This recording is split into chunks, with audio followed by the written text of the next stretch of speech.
je sais que vous voulez du sang.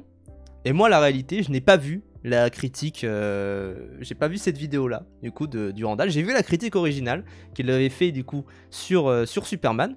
Parce qu'il faut savoir un petit peu, c'est qu'en gros, il y a un petit temps où, en gros, ce qui se passe, c'est que parfois, il y a des grosses vidéos que fait Durandal. Et en fait, ce qu'il fait après, c'est qu'il fait un reaction shot quand il voit qu'il y a beaucoup de retours. Qu'il y a beaucoup de gens dans les commentaires qui donnent des retours un petit peu autour de ces critiques, qui disent là franchement je trouve que t'es un petit peu abusé dans ton avis, etc. Je trouve qu'il y a des problèmes de compréhension peut-être de l'œuvre, etc. Moi j'ai envie de regarder, parce qu'il y a quand même effectivement des trucs qui m'avaient pas mal surpris dans ce Superman 2025, notamment dans cette critique là du Superman 2025. Notamment une partie de la critique c'était autour du personnage de Malik. Moi je vous avoue tout, hein, on va full spoiler Superman, là c'est bon, ça fait un mois qu'il est en salle, etc. Je vais full spoiler, hein, j'en ai rien à foutre. Mais il y a quand même ce truc où, notamment avec ce personnage de Mali, je sais plus, qui décède un petit peu dans le film, et où en fait il dit est-ce qu'il avait eu un clone, etc. Des trucs du genre. Ça reste assez compréhensible quand même quand tu vois le film assez attentivement. Peut-être qu'il y a eu un petit... Enfin, je sais pas, tu peux détourner les yeux 2 secondes et ne pas voir la chose. Mais bon, c'est quand même un truc où, a priori, j'en attends un petit peu plus peut-être que d'aller dans des théories un petit peu alambiquées comme ça, où il parlait du fait qu'il y avait un clone de ce personnage. C'est vrai qu'il décède un petit peu. Non, non mais voilà, mais c'est la seule mort en plus du film, donc c'est pour ça que je dis ça, c'est que c'est quasiment la seule mort du film. Il me semble pas qu'il y ait d'autres morts. Enfin, il y a d'autres personnages qui sont déjà morts avant le film, etc. Mais il n'y a pas d'autres morts dans le film. Et donc voilà, il y a quand même ce truc où, moi, je vais être très honnête, je trouve que il y a quand même ce truc où Durandal, moi, je vais pas passer ma vie à le défendre. Mais je trouve que l'attaquer tout le temps, et ça va. C'est quand même un peu... Enfin, il y a un petit côté un peu tiré sur l'ambulance. Oui, il y a 2 morts, pardon, il y a 2 morts. Justement, ça va être un petit peu... Ça va être le truc intéressant. Il y a 2 morts. Mais il y a quand même ce truc où moi, je ne vais pas aller l'attaquer tous les jours. Et tout comme je ne vais pas aller le défendre tous les jours, pour moi, il est assez stable. C'est vraiment... c'est pas la boussole qui indique le sud, comme certains disent. Il y a des moments où je suis d'accord avec lui. Il y a des moments où je vois à peu près ce qu'il a à dire sur tel film. Forcément, voilà, il y a des moments où je trouve qu'il dit un peu de la merde. Il y a des moments où je suis assez d'accord. Et il y a quand même ce truc où c'est juste un mec qui critique le cinéma. Alors après, il a sa vision très... on peut la critiquer. Quelque part, on sait déjà, avant même de voir le film, j'ai envie de dire, quelle sera l'avis de Durandal sur le film. C'est voilà. C'est même pas tiré sur l'ambulance. Durandal vaut mieux que 90% des gens qui essaient de se le faire. Je suis tout à fait d'accord, Terragno. Il y a quand même ce truc où, effectivement, voilà, c'est quand même assez solide. Et moi, je vous rappelle, hein, mon avis aussi assez définitif, ces vidéos sur la technique au cinéma, sur les formats de cinéma, sur plein de trucs, etc., sont vraiment super. Par contre, voilà, artistiquement...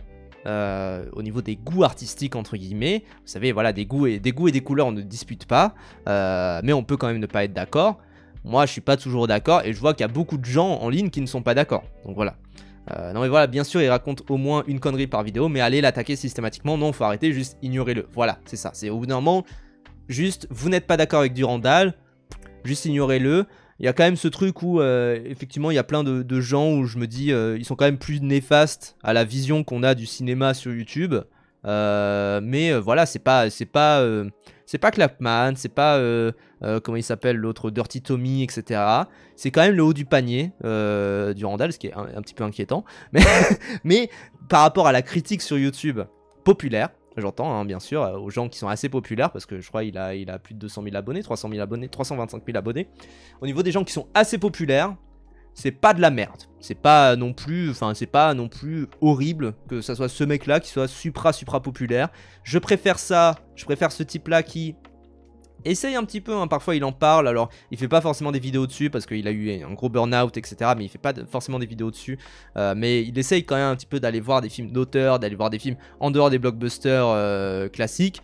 Il passe pas sa vie à regarder que du Marvel ou que du film de super-héros ou que du blockbuster tout ricain, ce qui moi quelque part c'est quelque chose que je défends parce que la vérité, beaucoup de gens sur YouTube ne font que ça, ne font que regarder des blockbusters des blockbusters qui sortent, etc.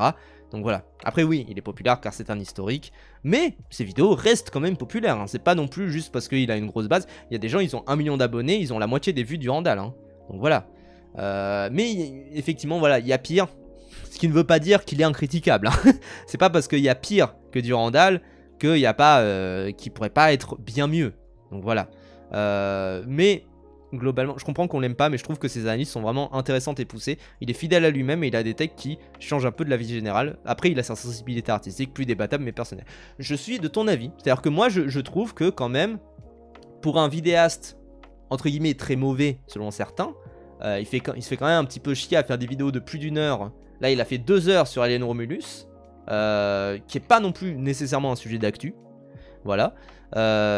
Et il fait quand même des vidéos. C'est pourquoi j'ai raison, vous avez tort. On peut ne pas être d'accord, mais il n'empêche qu'il argumente. Il n'empêche qu'il dit qu'il a des arguments, qu'il essaie un petit peu de faire des recherches, etc. Sur le contexte de production, sur tout ce qui s'est passé. Ses vidéos top, ses vidéos rattrapage, etc. Il se fait pas mal chier pour les faire. Donc il y a quand même ce truc où il se fait un petit peu chier quand même. Au moins il fait pas juste du contenu consommable comme ça et puis voilà. Après c'est vrai, voilà, les vidéos travaillées comme ça il en fait plus beaucoup, mais en même temps il ne fait plus beaucoup de vidéos de manière générale. Il table vraiment sur une vidéo par semaine max, alors qu'avant il charbonnait un peu plus. Donc voilà. Quand tu fais une vidéo de 30 minutes sur un trailer alors que tu dis dans le passé que sur un film d'auteur il n'y a rien à dire, le défendre sur le fait qu'il parle de films plus divers que d'autres, c'est bof quand même. Je suis d'accord avec toi également, c'est vrai. Mais il y a quand même effectivement ce truc où effectivement il va faire du contenu sur ce qui est populaire. Mais ça de toute manière c'est aussi le problème avec YouTube, hein, c'est qu'au bout d'un moment tu ne fais que sur du contenu qui est populaire, hein, bien sûr. Tu ne fais que sur du contenu qui est le contenu populaire parce qu'en fait au bout d'un moment, quand tu fais du contenu sur des plus petits films entre guillemets, bah ça fait beaucoup moins de vues. Vous voyez bien que là il fait une vidéo sur Venom 3, ça fait 63 000 vues. Il fait une vidéo sur Here, qui pourtant, film avec Tom Hanks, film de Zemeckis, etc. Bah ça fait bien moins de vues. Alors qu'il fait une vidéo sur Joker 2, c'est très attendu, 130 000 vues. Donc voilà, il y a quand même ce truc où, a priori, il est aussi un peu coincé de son côté, parce que au bout d'un moment, ce qui fait des vues et ce qui lui rapporte de l'argent, et je pense aussi qu'il se dit beaucoup d'un côté le temps que je passe à faire ces vidéos là, parce que de ce que j'ai compris il passe beaucoup de temps, ce qui est assez bon, peut-être passe moins de temps ou alors paye un monteur, je sais pas, bref, je sais pas comment il gère ces trucs, mais en tout cas il y a quand même ce truc où effectivement j'ai l'impression qu'il passe beaucoup de temps parfois pour des vidéos qui font pas tant de vues que ça par moment, et que je pense que ça le fait chier justement de passer beaucoup de temps pour des vidéos qui font du 40 000 vues, un truc du genre quoi. Il est conduit sur des films populaires parce qu'intellectuellement... Non, pas nécessairement, moi je suis pas d'accord avec ça. Je pense quand même qu'il a des trucs à dire sur certains films d'auteur et que de toute manière, moi, je vais pas aller rentrer dans un truc en mode les films d'auteur sont plus intelligents que les blockbusters ou des trucs du genre. Je pense qu'il y a des trucs à dire sur tout type de film. Moi je parle beaucoup plus la vérité. En plus c'était une discussion que j'avais eue hier. Hier j'étais à un anniversaire, on a parlé de moi, bien sûr. Mais c'était ce truc où moi je sais que j'essaie un petit peu de parler de films moins connus du grand public, moins dans l'actu, etc. Mais en vrai, bah, c'est compliqué, déjà parce que en vrai, passer 2 heures à parler de Gangs of Taiwan, de Coup tes voix, de films que j'ai vus, hein, en plus bien sûr, de petits films un petit peu comme ça qui sortent, ou de Yéyi, c'est compliqué parce que tenir des gens comme ça en haleine sur 2 heures, bah en fait il y a forcément des gens qui vont se barrer. Et là la vérité, vous êtes 140, ce qui est un très bon score pour moi. Pourquoi? Parce que vous êtes là pour voir du sang. Donc bon voilà, il a un process de production assez lourd parce que ces rushs c'est de la merde. Ah bah effectivement peut-être que c'est ça. Donc globalement c'est possible aussi. Mais en tout cas voilà, pour moi effectivement je suis vraiment de cet avis où en vrai c'est pas non plus le mec le plus à attaquer du Randall. Je vais pas le défendre tous les jours. Je vais pas dire que c'est la meilleure des personnes. Je suis vraiment pas souvent d'accord avec lui. Je trouve qu'il a un côté également, ça on va y revenir un petit peu, un peu réac, je pense qu'on peut se le dire. Mais voilà, en tout cas, c'est pas la personne où je vais vraiment l'attaquer tous les jours. Moi, je suis un petit peu son contenu. Il y a des moments où je regarde ses critiques parce que ça m'intéresse de voir son avis. Mais je les regarde pas en me disant que ça va m'éclairer. Je les regarde un peu comme du divertissement, j'ai envie de dire. Donc voilà, c'est pas non plus les vidéos où je me dis je vais en ressortir vraiment ultra heureux. Et on va parler après de la vidéo du JDG aussi que j'ai regardé. En tout cas, voilà. C'est un gars qui assume ses idées. Il a quand même des réflexions. C'est pas juste un vomi de Wikipédia. Oui, c'est pas juste du people non plus. La vérité, beaucoup de contenu qui parle de cinéma, c'est que du people. Et moi, ça m'intéresse pas. Donc voilà. Ce que je veux dire, c'est que s'il n'y a pas déjà des tonnes de sources déjà existantes sur le film, il peut pas se baser sur quoi que ce soit pour comprendre. Il a besoin d'être pris par la main, sinon il capte pas. Je vois ce que tu veux dire. Je vois ce que tu veux dire aussi.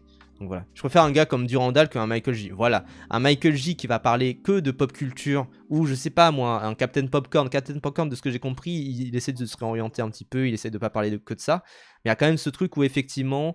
Ouais, non mais tu vois, Errol, ça c'est des films qui demandent c'est quoi des films d'auteur. Perfect Days, oui, pour moi c'était un film plutôt d'auteur. Life of Chuck, c'est un peu plus matière à débat, mais pour moi, c'est un film dont la sphère sur YouTube très populaire va pas nécessairement parler. Donc c'est ça un petit peu le problème, c'est que pour moi il y a plein de films comme ça. Alors pourtant c'est Mike Flanagan que c'est un nom relativement connu et que il y a des gros stars dedans, bien sûr. Donc bon. Donc globalement il y a quand même ce truc où pour moi voilà, c'est films d'auteur, films populaires, ce que vous voulez, il y a des trucs qui sont un peu entre deux, on va dire. Voilà, et film de patrimoine, ça pour le coup, vous pouvez pas le reprocher à Durandal, hein. Il va faire des émissions entières. Il a fait une émission entière sur The Book of Henry par Colin Trevorrow, des trucs du genre. Enfin voilà, il y a quand même ce truc où il essaye à minima de se dire je vais quand même tenter de faire des émissions sur des plus petits films, etc. Et globalement, bah c'est. Après, il en fait de moins en moins, ça c'est vrai. Mais bon, voilà, typiquement The Book of Henry, il a fait une vidéo dessus, ça a marché, quand même. On peut se le dire, parce que voilà, il a quand même une miniature accrocheuse, etc. Mais voilà, il y a quand même ce truc où c'est. Pour le coup, il a fait 2 vidéos d'1 heure où il analyse la filmo de Kubrick, si c'est pas du cinéma d'auteur. Après, ça reste quand même. Alors, oui, non, mais c'est une faille, je dis pas que c'est du patrimoine. Je dis que c'est un film où. J'ai vu quasiment personne parler de ce film-là. C'est un petit peu ça aussi. Je vais pas dire que c'est un film de patrimoine non plus, évidemment. Mais il y a quand même, effectivement... Après, c'est un truc qui fait de moins en moins. Ça, c'est sûr et certain. Mais il y a quand même un truc où, effectivement, il va essayer de rentrer... Enfin, voilà, il a fait une vidéo sur Galaxy Quest en plein milieu de 2023. Ça va, quoi. Ça va. Mais il y a quand même des moments où il essaye un petit peu, à minimum, de se dire je vais parler d'un plus ancien film, etc. Et il essaye, voilà. Et quand il fait, enfin typiquement moi je sais que c'était ça aussi, je crois que c'était un des exemples qu'il donnait, quand il parle de Peter Von Kant. Pourtant c'est Ozon, il me semble, ça fait 35 000 vues, ridicule, on peut se le dire. Enfin ridicule, c'est pas beaucoup, on peut se le dire. Quand il parle de Arthur Malédiction, ça fait quasiment 10 fois plus. Un peu moins, peut-être 7 fois plus, je sais pas calculer. Mais voilà, mais en tout cas, c'est quand même un truc où effectivement, c'est assez compliqué, quoi. En fait, il y a aussi un effet, tout simplement, biais du survivant aussi, parce qu'en fait, tout simplement, on ne voit pas les vidéos où il parle de plus petits films, quoi. Donc voilà. C'est quand même ce truc où c'est assez compliqué. Donc je pense que là, comme de toute manière, il a fait un semi-burnout où il en a parlé, pareil, la manière qu'il a eu d'en parler, moi j'étais pas tout à fait d'accord. Enfin, quand il se compare, il se compare un petit peu un moment, je vais pas reprendre ses mots exacts, mais il se compare un petit peu un moment à une infirmière qui est de garde énormément, etc. Bon voilà, c'est un petit peu compliqué. Enfin ça va, tu es youtubeur. Je pense qu'on peut dire que ça va. C'est un rythme que tu t'imposes toi-même, etc. Je comprends la pression que ça fait. Moi-même, je suis dans une pression où je me dis, là après je vais couper le live, je vais devoir monter le TikTok autour de ça pour être un petit peu dans l'actualité, etc. Et continuer à faire des trucs après, tout ça. Bref, voilà, et continuer à faire des VOD, tout ça. Bref, que des trucs du genre. Je sais ce que ça fait, hein, bien sûr, je sais ce que ça engendre sur le moral, sur plein de trucs, enfin voilà.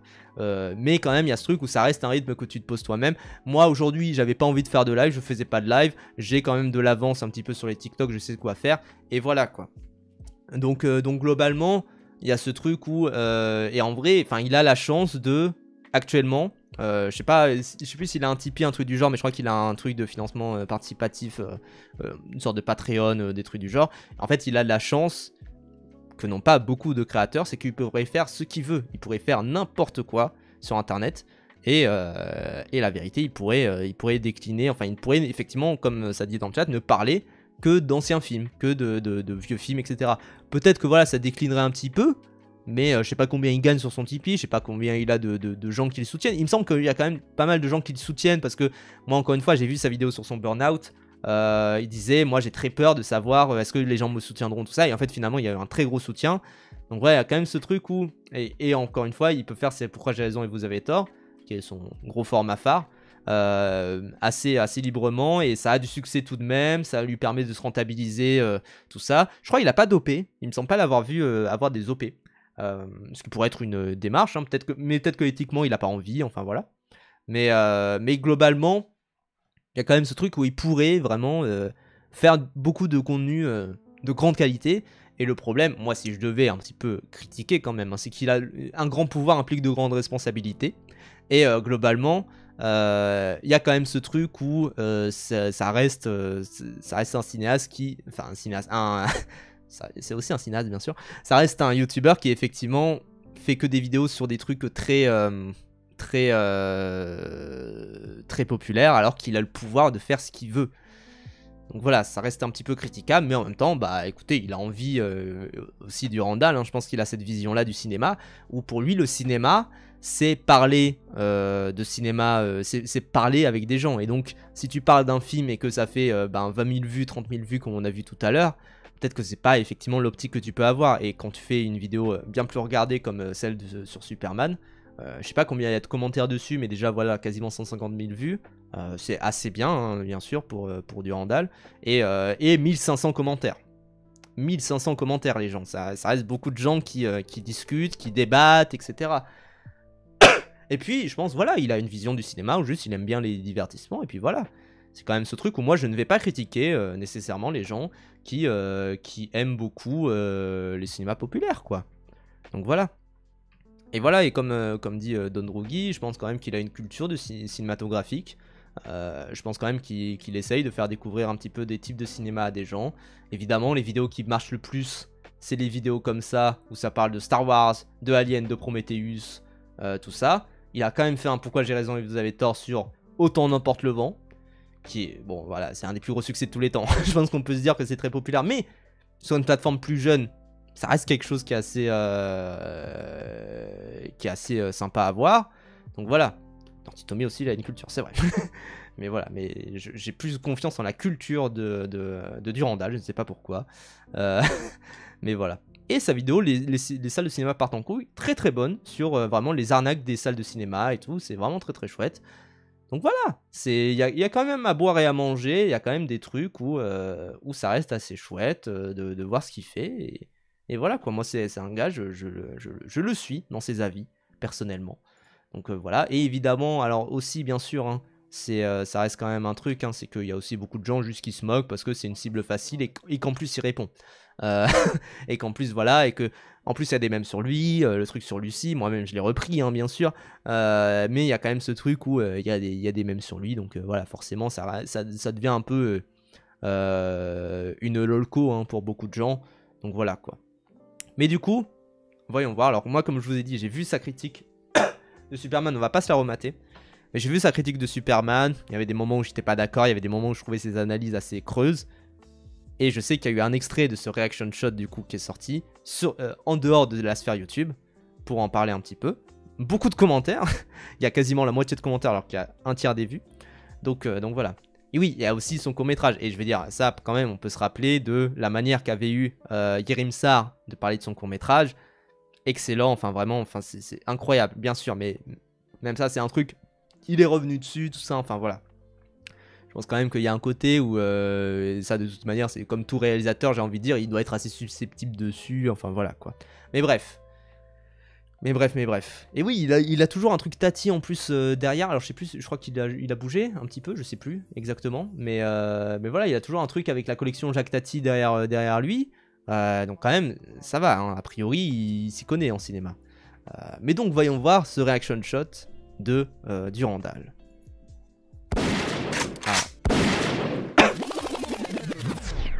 Bonjour tout le monde, bienvenue dans ce nouveau Reaction Shot. C'est une émission que je ne fais pas souvent, mais c'est une émission dans laquelle je reviens sur les commentaires qui m'ont été faits par rapport à des créations que j'ai fait sur la chaîne. Et c'est un truc très chouette d'ailleurs, hein. C'est vraiment très chouette de pouvoir répondre comme ça, enfin voilà. Merci beaucoup Infâme. Qui m'ont été faits en général. Et j'ai voulu faire cette vidéo en particulier par rapport à la vidéo que j'ai fait sur Superman, le nouveau Superman de James Gunn, j'allais dire Superman Returns. Mais le nouveau Superman de James Gunn. Alors, Terniou qui dit Tati c'est pas non plus inconnu, ce n'est pas non plus de finesse. Je pense qu'on peut un peu le mettre là-dessus, mais je suis d'accord avec toi, ça reste quand même très connu, hein, bien sûr. Mais voilà quoi. Mais ça reste quand même un truc. Après, ça reste quand même un gars du Randall, juste il a fait des bonnes études, donc il s'y connaît un petit peu en cinéma. Et ici, encore une fois, et on compare par rapport au reste de YouTube, j'ai envie de dire, et les 90% du reste de YouTube, c'est quand même pas très bien, hein, on va être honnête. Et je pense pas qu'ils connaissent Jacques Tati non plus. Peut-être qu'ils connaissent un petit peu de nom parce que. Oui, vite fait, Sévrance a dit que, enfin, les créateurs de Sévrance ont dit qu'ils étaient inspirés de Playtime de Jacques Tati. Voilà, c'est peut-être le seul rapport que certains ont à Jacques Tati, c'est tout, genre vraiment. Gunn, tout court. Je vous préviens tout de suite en début de vidéo, ce sera une vidéo 100% spoiler. Faut parler d'absolument tous les aspects du film, il va falloir révéler certains... Et donc ce live-là le sera aussi, bien sûr. Trucs, et certains retournements, etc. Donc si vous regardez cette vidéo, c'est que vous avez vu le film, et ça vous gêne pas de vous faire spoiler. Voilà. Comme je l'ai dit rapidement dans mon vlog sur les 4 fantastiques, je suis tombé dans un piège en fait, assez facile et que j'aurais dû savoir éviter, où je me suis juste mis à comparer ce film-là avec d'autres films, ce qui donne l'impression que le film est pas bon juste parce qu'il correspond pas à ce qu'ont fait les autres films. Ce qui est pas du tout ce que je voulais faire passer comme idée, comme message, c'est même... Ça me surprend, parce qu'il reconnaît une erreur. c'est un truc assez rare chez Durandal, généralement, de reconnaître une erreur et de dire, oui, effectivement, là, j'ai fait une petite erreur dans ma manière d'analyser les choses. C'est assez rare, donc je suis assez surpris déjà de base. À peu près l'exact inverse de ce que je voulais faire passer comme message. Je trouve que c'est un film qui ne marche pas en soi, mais aussi parce que ça parle du personnage de Superman. Et on m'a fait certaines remarques, et je vais revenir dessus dans cette vidéo, à la fois par rapport, effectivement, aux comparaisons que j'ai fait avec Superman, mais par rapport aussi au film lui-même et à ce qu'il essaye de dire et de faire. Je dois cependant commencer par faire amende honorable et corriger mes propres erreurs. J'avais fait un petit passage marqué « bizarrement ficelé », où je parlais de 3 éléments du film qui me semblaient mal présentés, mal foutus, un peu tarabiscotés. Et en fin de compte, c'est moi le problème pour la quasi-intégralité de ces points. Sachez ça d'ailleurs les gens, que c'est très dur hein, de... parce que moi-même, pour être passé par là, moi-même j'ai déjà dit des conneries, hein, bien sûr.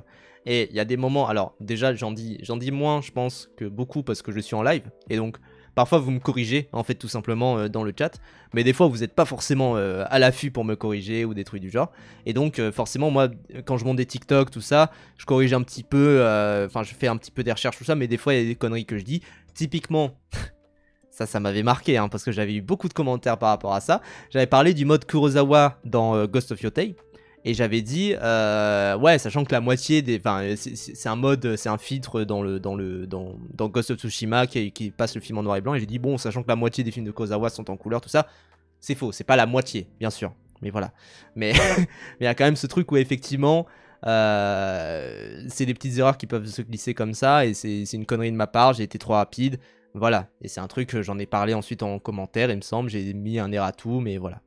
Donc c'est des trucs et c'est assez dur en plus à corriger parce que moi je fais des trucs où c'est sur plusieurs plateformes en même temps. Je vais pas mettre un message à chaque fois en dessous, etc. Bref, c'est un petit peu compliqué.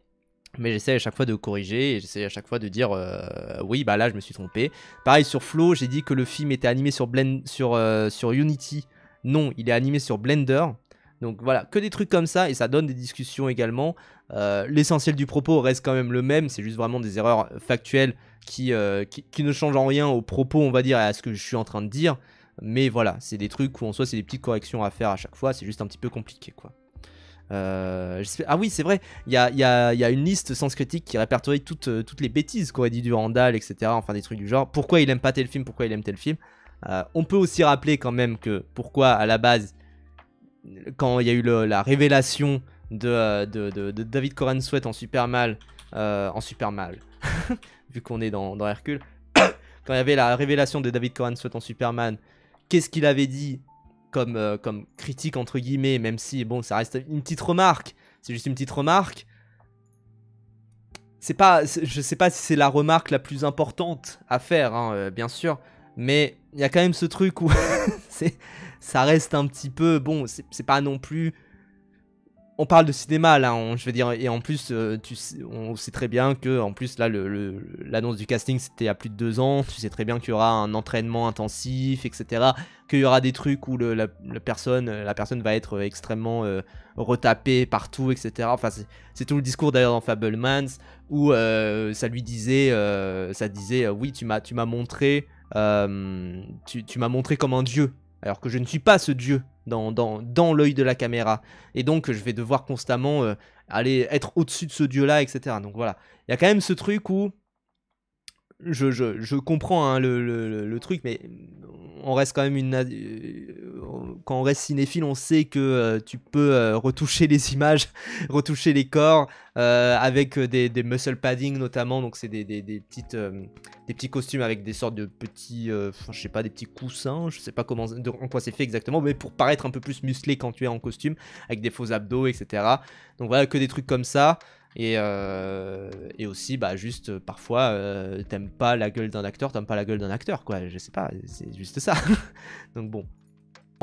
D'abord, j'avais dit que le texte d'intro me semblait raconter dans le désordre. Et en fait, d'après tous les témoignages qu'on m'a fait, non. Ça commence avec il y a 3000 ans, ensuite c'était il y a 300. Donc ça, voilà, c'est tout à fait dans l'ordre. Le truc qui manque, c'est il y a 3 mois, mais c'est expliqué plus tard, c'est en fait la scène où Lois et Clark sont ensemble, où ils disent ça fait 3 mois qu'on est ensemble. Donc c'est le truc où en fait tu penses moi je sais que j'ai pensé un petit peu pendant le film, je me suis dit bah, qu'est-ce qui s'est passé il y a 3 mois du coup, parce qu'il y a tout un truc de il y a 3 siècles, il y a 3 décennies, il y a 3 ans, il y a 3 semaines, donc du coup ça saute le 3 mois, il y a 3 heures, il y a 3 minutes. Et tu te dis mais il est où le 3 mois? Et en fait pendant le film j'y pensais un petit peu, et il y a la scène entre Lois et Clark où ça dit bah ça fait 3 mois qu'on est ensemble, donc je me dis ok c'est là qu'il est, voilà. 11 ans, et puis ensuite il y a 30 ans, et puis ensuite il y a 3 ans, et puis ensuite il y a 3 mois, 3 semaines, 3 heures, etc. Donc apparemment c'était effectivement de plus en plus, du plus grand au plus petit. Donc j'ai juste dû passer à côté. C'est d'ailleurs une très belle manière d'introduire la chose, bien sûr. C'est vraiment une très belle manière d'introduire le mythe de Superman. C'est vraiment très noble en plus, enfin je trouve ça très chouette quoi. En fait, apparemment j'ai eu des soucis avec le texte en anglais de ce film, parce que je me suis fait sans doute un peu surprendre. Faut savoir que j'ai toujours mon Blackberry sur moi quand je suis au cinéma, et il y a des fois où je prends des notes. Et des fois je me fais un peu surprendre par certains trucs, donc genre quand Superman a commencé et qu'il y a eu un texte, j'ai fait ah ça commence avec un texte, et du coup j'ai dû baisser les yeux et j'ai dû louper un 300, un 30, un truc dans ce genre là. Et c'est pour ça que j'ai pas vu que du coup c'était effectivement c'était dans l'ordre. Et j'ai également dû avoir le même problème, alors peut-être pas, c'est peut-être juste que c'est plus rapide. Moi petite note, je ne prends jamais de notes pendant un film. J'ai pris des notes vite fait pendant la bande-annonce de Avatar 3. Juste après, j'ai pris un petit peu des notes parce que je savais qu'il y avait en plus le film Les 4 Fantastiques après, etc. Donc je me suis dit ok, bah je vais quand même prendre des notes sur la bande-annonce, tout ça. J'ai pris genre 4 lignes de notes vite fait, et puis voilà, comme ça je m'en souvenais un petit peu. Et c'est tout quoi. Sinon, pendant le film, je ne prends jamais de notes. Je me dis, bah je reste à mes sentiments initiaux, et je me dis, enfin je vais m'appuyer également sur le genre, je sais pas, je vais lire le synopsis un petit peu sur Wikipédia si jamais il y a des trucs dont je me souviens pas, et voilà quoi.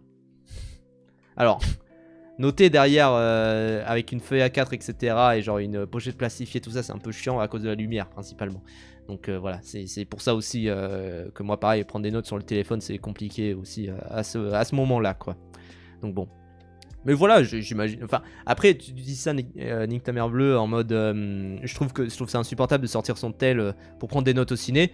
Je pense quand même que c'est un petit Blackberry, ça émet pas non plus. C'est pas une flashlight, quoi. C'est pas une lampe torche, ça va. Surtout que c'est interdit, c'est pas nécessairement interdit. Hein. Enfin, c'est interdit. C'est interdit de filmer, oui, bien sûr. Mais c'est pas interdit de juste prendre des notes. Ça, a priori, ça va. Hein. Dit à la fin que je comprenais pas. Autour du personnage de Mali, qui était donc le vendeur de kebab, je crois, de rue, qui l'aide au début du film, voilà, et qui se fait buter à un autre moment. Et à la fin, il y a marqué un article sur lui qui marque merci beaucoup, Refotob, merci le beaucoup. Héros de Metropolis. Et j'avais compris que le mec était toujours vivant en fait, ce qui me paraissait un peu étrange. Et en fait, c'est juste parce que j'avais lu le titre, mais j'ai pas lu l'accroche qui était en dessous. Et l'accroche était cet homme a sacrifié sa vie pour sauver la ville, ou un truc dans ce genre là. Et effectivement, j'ai pas eu le temps de lire ce truc-là. J'ai juste eu le temps de remarquer le titre, et j'ai pas eu le temps de finir l'accroche, et du coup, j'ai pas compris ce qui était dit. J'avais juste vu la photo de ce mec souriant au milieu du truc, et je me suis dit, est-ce que je veux dire qu'il est toujours vivant? C'était bizarre. Et puis enfin, le dernier point. ça, vous voyez, c'était un point où je me suis dit, bon, il était un petit peu bête à ce niveau-là. Au moins, il revient dessus. Bon, de toute manière, il peut pas nier. C'est un petit peu compliqué. Mais voilà. C'est sur les parents de Clark. Ça confirme qu'il apprécie pas une œuvre au cinéma dans son ensemble vu qu'il prend des notes sur son téléphone. Bah pas nécessairement, parce que la vérité, quand tu es critique de cinéma, il y a un côté once you go critique, you never go back, j'ai envie de dire. Et en fait, il y a un côté où, de toute manière, c'est une réflexion, c'est une vraie réflexion qu'il y a dans le milieu journalistique, mais aussi dans le milieu des fans de cinéma, des gens qui font des études, etc. C'est quand même que, en fait, c'est très très compliqué d'apprécier un film une fois que tu connais comment ça se passe. Moi je sais que j'ai beaucoup eu ça quand j'étais en début vraiment de cinéphilie, où en fait j'étais monteur et donc du coup j'essayais de capter comment les films étaient faits en fait, et j'allais plus voir les films pour voir des films, mais j'allais voir les films pour tout simplement comme des leçons un petit peu, comme des cours quelque part. Et en fait c'est pas une très bonne manière de voir des films évidemment, mais il y a des films comme ça, déjà il y a des films qui transcendent ce côté très leçon et récital pédagogique de la chose, ça évidemment, mais il y a aussi des films où en fait ça peut être tout simplement où en fait déjà ça peut être très mauvais, et même tu t'aurais noté que ça aurait été très mauvais si tu n'avais pas tout ce bagage là de connaissances, mais aussi mais par contre tu n'aurais pas eu les clés pour pouvoir les analyser. Et là c'est aussi en ça que c'est ultra important hein, d'avoir les clés pour analyser qu'est-ce qu'un mauvais film, qu'est-ce qu'un film mal monté. Typiquement, qu'est-ce qu'un film mal monté, ça c'est extrêmement compliqué à savoir, parce qu'un montage c'est censé être invisible, mais si le montage se voit, ça peut être tout à fait légitime. Enfin vraiment, il y a plein de trucs comme ça où en fait c'est assez compliqué. Donc c'est pour ça que moi la tâche du critique, qui est de se dire je prends des notes sur mon téléphone pendant le film, ça me paraît tout à fait, enfin c'est pas non plus horrible quoi. Pardon Kaji, je te dis, ça n'invalide pas ce que je dis factuellement. Oui, on peut être dérangé et tout bien sûr, mais reste qu'il ouvre volontairement quelques secondes de son film pour prendre des notes, même en admettant qu'il gêne personne. Et encore bah, bien sûr, mais de ce que j'ai compris il gêne personne. Mais il y a quand même ce truc où bah, après je sais pas son processus, je sais pas s'il note un texte entier sur son Blackberry, je sais pas s'il note juste quelques petites notes comme ça, mais je pense quand même qu'il y a un truc où a priori s'il prend juste quelques petites notes vite fait comme ça de scène viteuf, c'est pas non plus horrible quoi. Et encore une fois tu dis il loupe quelques secondes du film, il y a quand même cet aspect où c'est quand tu lis des sous-titres qu'un film est extrêmement verbeux, tu loupes le regard dans les personnages. Un film de toute manière, le cinéma de toute manière, c'est ça aussi le problème hein, quelque part avec le milieu de la critique et le fait de critiquer un film en l'ayant vu qu'une seule fois ou en l'ayant vu pas assez de fois entre guillemets. C'est aussi que le cinéma de toute manière c'est énormément d'informations, c'est une surcouche et une surcouche d'informations. Il y a des informations au niveau de l'image, il y a des informations au niveau du son, et à chaque fois c'est multiple parce que le son, il y a de la musique, il y a les dialogues, il y a les effets sonores, il y a le hors-champ, il y a tout ce qui se passe à l'écran qui peut être synchronisé, il y a tout le montage, il y a au niveau de l'image, tu dois analyser les couleurs, tu dois analyser la lumière, tu dois analyser le cadrage, tu dois analyser le jeu des acteurs également, qui passe également par le son qui est lié, que des trucs comme ça où en fait c'est vraiment extrêmement compliqué. Et globalement, moi j'avoue que effectivement prendre des notes au cinéma par moment, si ça prend 30 secondes et que t'es un petit peu habitué, et qu'en plus, moi je veux dire sur mon téléphone, je peux prendre des notes, comme je vous l'ai dit, hein, je prends pas souvent des notes, j'ai pris une fois vite fait et c'est tout. Je peux prendre des notes, les yeux, en regardant vite fait l'écran, en étant à moitié attentif, et voilà quoi, ça se fait. Donc bon, après voilà, s'il le voit 2 fois, c'est ça le truc aussi, c'est que pour moi il faut quand même, pour critiquer les films et faire des grosses critiques dessus, faut soit les voir de manière très attentive et pas prendre de notes, soit les voir 2 fois et prendre des notes la seconde fois. Moi ce que je fais, c'est que je les vois de manière très attentive la première fois et je prends des notes après, j'en discute, je vais les voir avec des amis parfois pour pouvoir en discuter après. Donc voilà. Donc globalement, oui, c'est ça qui est compliqué quoi. C'est ça qui est compliqué. Alors je sais pas s'il va voir les films 1 fois, 2 fois, ça il le précise pas dans son processus, mais voilà quoi. Donc bon, en tout cas c'est pour ça que c'est compliqué en soi de prendre des notes au cinéma, et que c'est compliqué la tâche du critique de cinéma. La tâche du critique de cinéma, vous savez, c'est extrêmement compliqué. C'est quand même ce côté où effectivement tu reçois un afflux d'informations qui est très dense. Où tu n'as pas le contrôle sur le temps aussi, où tu peux pas te dire je vais prendre mon temps, etc. Typiquement, prendre des notes pendant que tu joues à un jeu vidéo, bon ben tu mets pause, tu prends des notes, tu reprends. Ça va. Mais au cinéma, tu peux pas mettre pause à la salle de cinéma. Donc bon, c'est parce que je trouve qu'on sacralise trop le fait de regarder un film dans telles conditions, avec telle posture, etc. Bah ouais, un petit peu comme ça, c'est-à-dire qu'au bout d'un moment, il y a quand même ce côté aussi où moi personnellement, je me dis, bah en soi, tu regardes un film et t'es à moitié attentif, bah c'est la faute du film aussi, quoi. Moi, il y a des films, ça me viendrait jamais à l'idée de sortir mon téléphone, quoi. Ou alors c'est que je suis fatigué, ou alors c'est que je suis un petit peu, j'ai le cerveau embrumé, des trucs du genre, quoi. Ça peut arriver. Où j'ai dit, j'ai pas compris, on n'a jamais clarifié si c'était effectivement leur vrai message. Ça, il le dit aussi, oui, c'est vrai qu'il le disait dans sa critique, c'est que c'est pas clarifié, c'est pas clair si le vrai message des parents, parce que le message est tronqué au début, finalement on révèle la fin, tout ça, et en fait, oui, il y a quelques lignes de dialogue qui te rappellent que c'est un vrai message. Il y a des experts éloignés de Lex Luthor et Mister Terrific également, je crois, qui disent que c'est un vrai message. Qui avait été envoyé, ou si c'était un deepfake fait par Lex.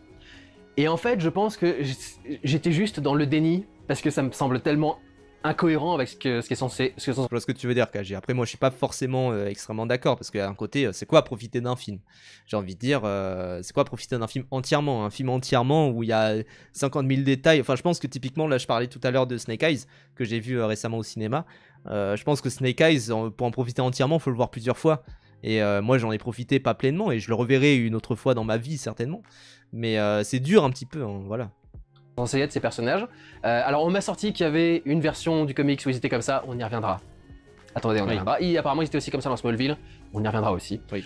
Mais en fait il y a plusieurs passages dans le film, apparemment il y en a 3, mais il y en a notamment un où Monsieur Terrific dit qu'il a analysé la vidéo et il a vu aucun truc de manipulation dessus.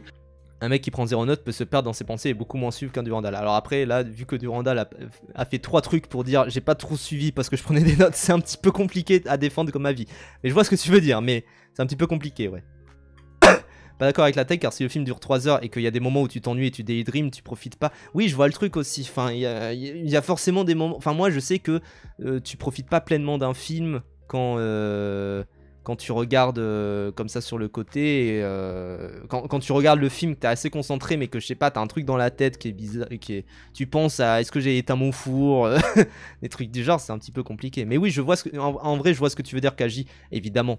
Il y a quand même cet aspect où effectivement c'est dur à défendre. Merci Yofifou pour le Prime. J'ai vu qu'il y avait des Primes aussi, il y a des gens qui ont pris des Primes pendant que j'étais pas là. Bah écoutez, vous faites ce que vous voulez, mais pendant que j'étais offline. Mais non mais oui, infâme. Il y a des films devant lesquels prendre des notes c'est un peu compliqué. Mais il y a des films où en fait tu construis un truc mentalement qui est puissant, quoi. C'est juste ça. Mais je vois ce que tu veux dire en vrai, Kaji. Là je suis pas forcément d'accord. C'est juste ça. Mais en vrai c'est juste qu'on a une vision différente, je pense. Mais oui, c'est pas grave. Et il y a un moment où Lex Luthor lui-même parle avec le président de la Boravie. Le président lui fait « Ah, c'est génial ce faux message que vous avez fait » et il dit « Non, j'ai même pas eu besoin de mentir, en fait, je m'y attendais pas, mais il s'est sabordé tout seul avec son message, etc. » Et en fait, vraiment, je pense que j'étais tellement dans le déni, j'étais tellement en train de dire « C'est pas possible » que j'ai juste occulté ces passages de ma tête, en fait. Et je pense que c'est pour ça, du coup. Pourquoi je tiens mon portable encore? J'ai juste montré... Mes notes sont sur mon PC. Pour une fois, elles sont pas sur mon vieux Blackberry, elles sont sur mon PC. Donc voilà, je sais pas comment je suis passé à côté de ces trucs là, pour certains en tout cas, et je pense que pour ce truc des parents de Superman, vraiment je l'ai juste, mon cerveau a rejeté l'information quoi. On va commencer à revenir du coup sur certaines remarques qui m'ont été faites, et la première qui m'a été faite c'est donc que j'aimais pas Superman simplement parce que c'est pas le Superman que j'aime bien ou la vision que j'en ai moi.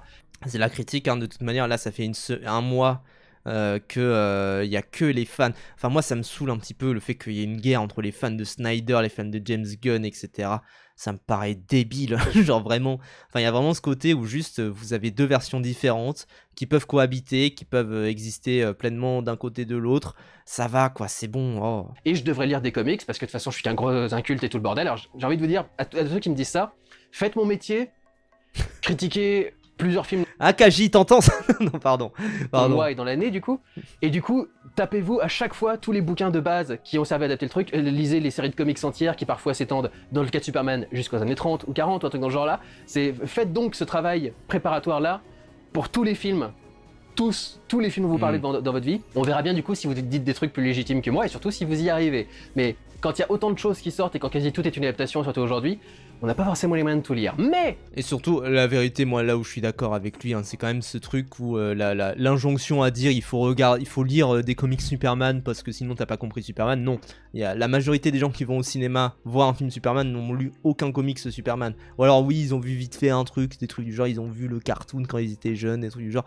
Ça va, genre au bout d'un moment t'as pas besoin de lire. Moi j'ai lu All Star Superman avant de voir Superman, ça m'a pas bien avancé, genre vraiment, enfin ça m'a pas bien aidé pour comprendre le film. J'ai vu il y a très longtemps hein, bien sûr, mais il y a quand même ce truc où oui je m'en fous quoi, vraiment. je trouve cette remarque particulièrement culottée parce que la raison pour laquelle vous appréciez ce Superman, ceux qui me font ce commentaire là, c'est parce qu'il correspond à vos attentes à vous. Les 3/4 de vos messages, c'est « mais si, c'est comme ça que Superman doit être » et t'as juste une vision complètement... Ouais, c'est de vos messages prétend à l'inverse que c'est une nouvelle approche version plus humaine, sauf que ça n'a rien de neuf, rien que... Oui. Non mais c'est sûr qu'il y a quand même un côté où évidemment ça reste un Superman quoi, et au bout d'un moment Superman s'y met un peu ce que tu veux. C'est un personnage, enfin c'est un personnage mythologique aujourd'hui. Superman, tu mets ce que tu veux dedans. Il n'y a pas de truc en mode tu n'as pas compris le perso de Superman si tu le fais comme ça. Non, c'est juste c'est un personnage mythologique. Il y a des bases un petit peu, il y a quelques phrases quand même, quelques règles entre guillemets. Mais même ça, t'es censé pouvoir un petit peu casser les règles par moment quoi. Genre ça va. Ça me paraît légitime quoi. Et oui, c'est une adaptation quoi. Donc voilà. Biaisé du truc, etc. quoi. Influencé par telle ou telle version et tout bordel. Peut-être, mais vous êtes dans le même cas que moi. Vous avez peut-être une plage de références plus vaste de ce que peut être Superman, mais vous avez des références de ce que peut et ce que doit être Superman. Et c'est pour ça que ce film vous plaît, c'est parce qu'il correspond à ce que vous attendez. Vous pouvez pas juste me reprocher ça à moi simplement parce que je l'ai pas aimé, mais justifier que vous l'aimiez parce que ça correspond au Superman que vous attendiez. C'est pas ça qui en fait un bon film non plus, quoi. C'est pas ce qui en fait un mauvais film, mais c'est pas ce qui en fait un bon film non plus. Deuxième chose par rapport à cette remarque, vous pouvez peut-être me dire ça, que c'est le Superman que j'attends et tout le bordel, mais le fait est qu'il y a des attentes quand tu traites de Superman. Ça oui. J'en veux pour preuve. Les républicains américains ont bien entendu été extrêmement cons, et ont commencé à faire tout un débat et à critiquer le nouveau film Superman. Surtout il y a Dick Kane, je sais pas si vous avez suivi ça, mais il y a Dean Kane, donc du coup qui était l'interprète de Superman dans Lois et Clark, qui a été un abruti et qui a dit ils ont rendu Superman trop woke, etc. Et qu'en plus, il y a quand même ce truc, oui, non mais je sais quoi, mais et qu'en plus il y a ce truc où récemment il a rejoint ICE, qui du coup est globalement c'est la police aux frontières, de ce que j'ai compris aux États-Unis, celle qui ramène les Mexicains à la frontière, tout ça. Enfin voilà, et il y a eu beaucoup de réactions à propos de ça. Et d'ailleurs, il y a quand même ce truc aussi où il y avait un acteur, il y a un acteur dans Superman, c'est Frank Grillo, qui joue, je crois, Rick Flag Senior, si je ne me trompe pas. Putain, le fait que je me souvienne de ça. Qui est un habitué de James Gunn et tout. En fait, pendant un temps, on pensait qu'il était ultra Trumpiste. Vraiment, ce qui aurait été débile. Et en fait, il a liké le post par, du coup, John Leguizamo, où il dit tes pronoms sont maintenant has been. Ce qui est très drôle comme truc, et il a liké ça, il a dit ouais t'as tout à fait raison, tout ça. Donc je pense qu'il est pas a priori Trumpiste hein, ce type là, ou alors qu'il est genre je sais pas de droite républicaine comme il y a aux États-Unis, il y en a beaucoup hein, bien sûr, donc voilà. Et surtout oui, enfin Dean Kane, après voilà, ça c'est entre lui et lui hein, mais à l'époque quand il avait été révélé comme étant le prochain Superman à la télévision, ça disait je veux Superman, pas Sushiman, parce qu'il a des origines asiatiques. Bref, c'est vraiment débile. Mais bon, après c'est entre lui et lui, ça, cet aspect-là, moi je trouve c'est entre lui et lui, c'est pas non plus à critiquer, ça reste débile. Moi je suis d'accord, je vous rejoins, c'est débile. Mais voilà.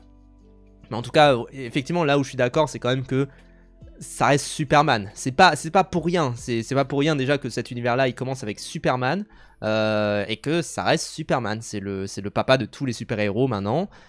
C'est quand même un truc où a priori c'est assez gros comme bail. Donc bon. Parce que on expliquait que c'était l'histoire d'un migrant, et pour eux c'était woke de traiter ça comme ça. Oui. Sauf que tous ceux qui connaissent Superman un minimum savent que, effectivement, dans la base de l'histoire de Superman, il y a le fait qu'il vient de Krypton, d'une autre planète, et qu'il a été adopté par des parents américains, les Kent, et quand ça pour le coup c'est une des bases pour toutes les versions entre guillemets de Superman. Je veux dire, je veux bien qu'on se réapproprie, mais a priori, enfin, de toute manière, la base de Superman c'est genre All-Star Superman Page 1, je sais pas. La première page de Superman qui vraiment est un excellent résumé en fait de ça. Non mais après là il défend les woke justement. Mais en gros une planète qui va mourir, des scientifiques désespérés, un dernier espoir, un couple très gentil. Voilà, c'est juste ça. La base de Superman, c'est le dernier espoir qui part sur Terre et qui est recueilli par un couple très gentil. Voilà quoi. Et dans Red Son, c'est différent, ça c'est vrai. Bien sûr. Le problème de Durandal, c'est qu'il utilise woke un peu trop premier degré. Non, mais là, il l'utilise en mode les débiles qui ont dit que Superman était woke, etc. Alors que woke, ça reste un truc basique, et voilà quoi. Donc bon. Les républicains font ce commentaire, vous êtes tous d'accord en tant que fan de Superman, pour leur répondre, c'est ce qui est censé être Superman. Superman est woke, moi je suis d'accord. Moi je suis d'accord, Superman est woke entre guillemets, mais bon, woke c'est super bien. Donc il y a bien un truc qui est censé être Superman. Il y a beau avoir eu des variations, des variations différentes proposées dans certains comics et dans certains trucs, et dans certains films. Il y a une base, c'est ça le truc aussi. Il y a une base. Après, tu peux. Où est-ce que tu définis la base? J'ai envie de dire, moi le truc dans le Star Superman, je trouve il est très bien, mais encore une fois, ça peut être détourné dans Red Son. Enfin voilà quoi. Série télé, etc., etc. Malgré tout, il y a un socle, une base qui est censée être là et définir ce qu'est Superman. Et à partir du moment où il y a trop de points de cette définition de Superman qui manquent, tu peux dire c'est pas Superman. Et je trouve que ce nouveau film en est au point où tu peux dire c'est plus Superman. Là, moi où je suis pas d'accord, c'est quand même que je veux dire, je vois pas ce qui manque, je vois pas ce qu'il y a vraiment de extrêmement différent par rapport à Superman de base. Je trouve que ça reste Superman, c'est quand même un type avec un caleçon rouge qui vole dans le ciel, qui va sauver des gens, qui est envoyé d'ailleurs. Ah oui, moi je trouve quand même que c'est Superman, alors j'imagine qu'il va développer après, mais je trouve que c'est Superman, donc voilà. Il parle quand de cinéma, bah après ça va être un petit peu le souci, hein, mais bon. Superman. Et je trouve que ce nouveau film en est au point où tu peux dire c'est plus Superman. Il manque tellement de choses dans son origin story, il manque tellement de choses à sa personnalité, aux caractéristiques de base de super-héros, que pour moi c'est pas Superman. Comme quoi? Moi je trouve il manque pas grand chose, hein. Superman c'est un concept très simple, à la base même, à la toute base, Superman il volait pas, juste il sautait très haut, mais je veux dire il va sauver la veuve et l'orphelin, il va sauver un petit écureuil, il va sauver des petites familles, tout ça. Et voilà quoi, c'est juste ça, il va sauver des petites gens, entre guillemets, et c'est juste ça. Pour moi, il n'y a pas non plus besoin à ce que Superman, ça soit une charte de 50 points à établir. Non, oui, voilà, concept de Superman égale sauve des gens. Voilà, c'est... A priori, je veux dire, il y a d'autres concepts, à la limite, de super-héros qui sont plus complexes. Je veux dire, Bruce Wayne, Batman, c'est un peu plus complexe. Voilà, il y a quand même ce truc-là. Et je veux dire, je vois pas tellement ce qu'il y a de différent par rapport à d'autres Superman. Donc bon. Il veut que ça soit Superman, Dieu sur Terre, moralement supérieur. À partir de là, c'est compliqué. Bah, après, voilà, c'est aussi le truc où il l'a mentionné au début. C'est qu'il disait qu'il comparait un peu trop par rapport aux autres. Mais après, moi, je pense que ça reste quand même la vérité, hein, ce Superman-là, c'est aussi pour ça que je trouve qu'il est assez bien fait, c'est que ça reste un Superman Dieu sur Terre, où ça aborde cet aspect-là, où ça apporte l'aspect méta-humain, etc. Et en vrai, ça reste quand même le Superman de beaucoup de comics, de beaucoup de comics, hein, je le formule comme ça, notamment du All-Star Superman de Grant Morrison, mais c'est pas non plus le Superman dark qui va devenir méchant, qui est une take de toute manière un petit peu has-been aujourd'hui parce que tout le monde l'a fait. Donc bon, ça me paraît tout à fait légitime quoi, comme aspect quoi. C'est pas... ça va quoi. Et enfin, dernier truc, Il y a même Crypto. Vous m'avez accusé du coup de me baser trop sur le Superman de Christopher Reeve. Donc j'ai le coffret là avec les... ici. Avec donc tous les films Superman qui est ici, y compris Superman Returns du coup, qui est fait par Brandon Routh, mais c'est censé être la suite de Christopher Reeve sur le principe. Je suis aussi fan de... ceci qui vient de sortir en Blu-ray aux États-Unis, donc je viens de me le commander, je viens de le recevoir, il est encore sous cellophane et tout le bordel.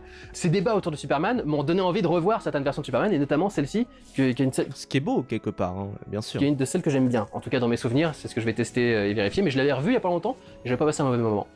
Mais vous me dites ça comme si j'avais aimé absolument... J'ai pas lu le texte de Echo sur Superman, faudrait que je le lise, tiens.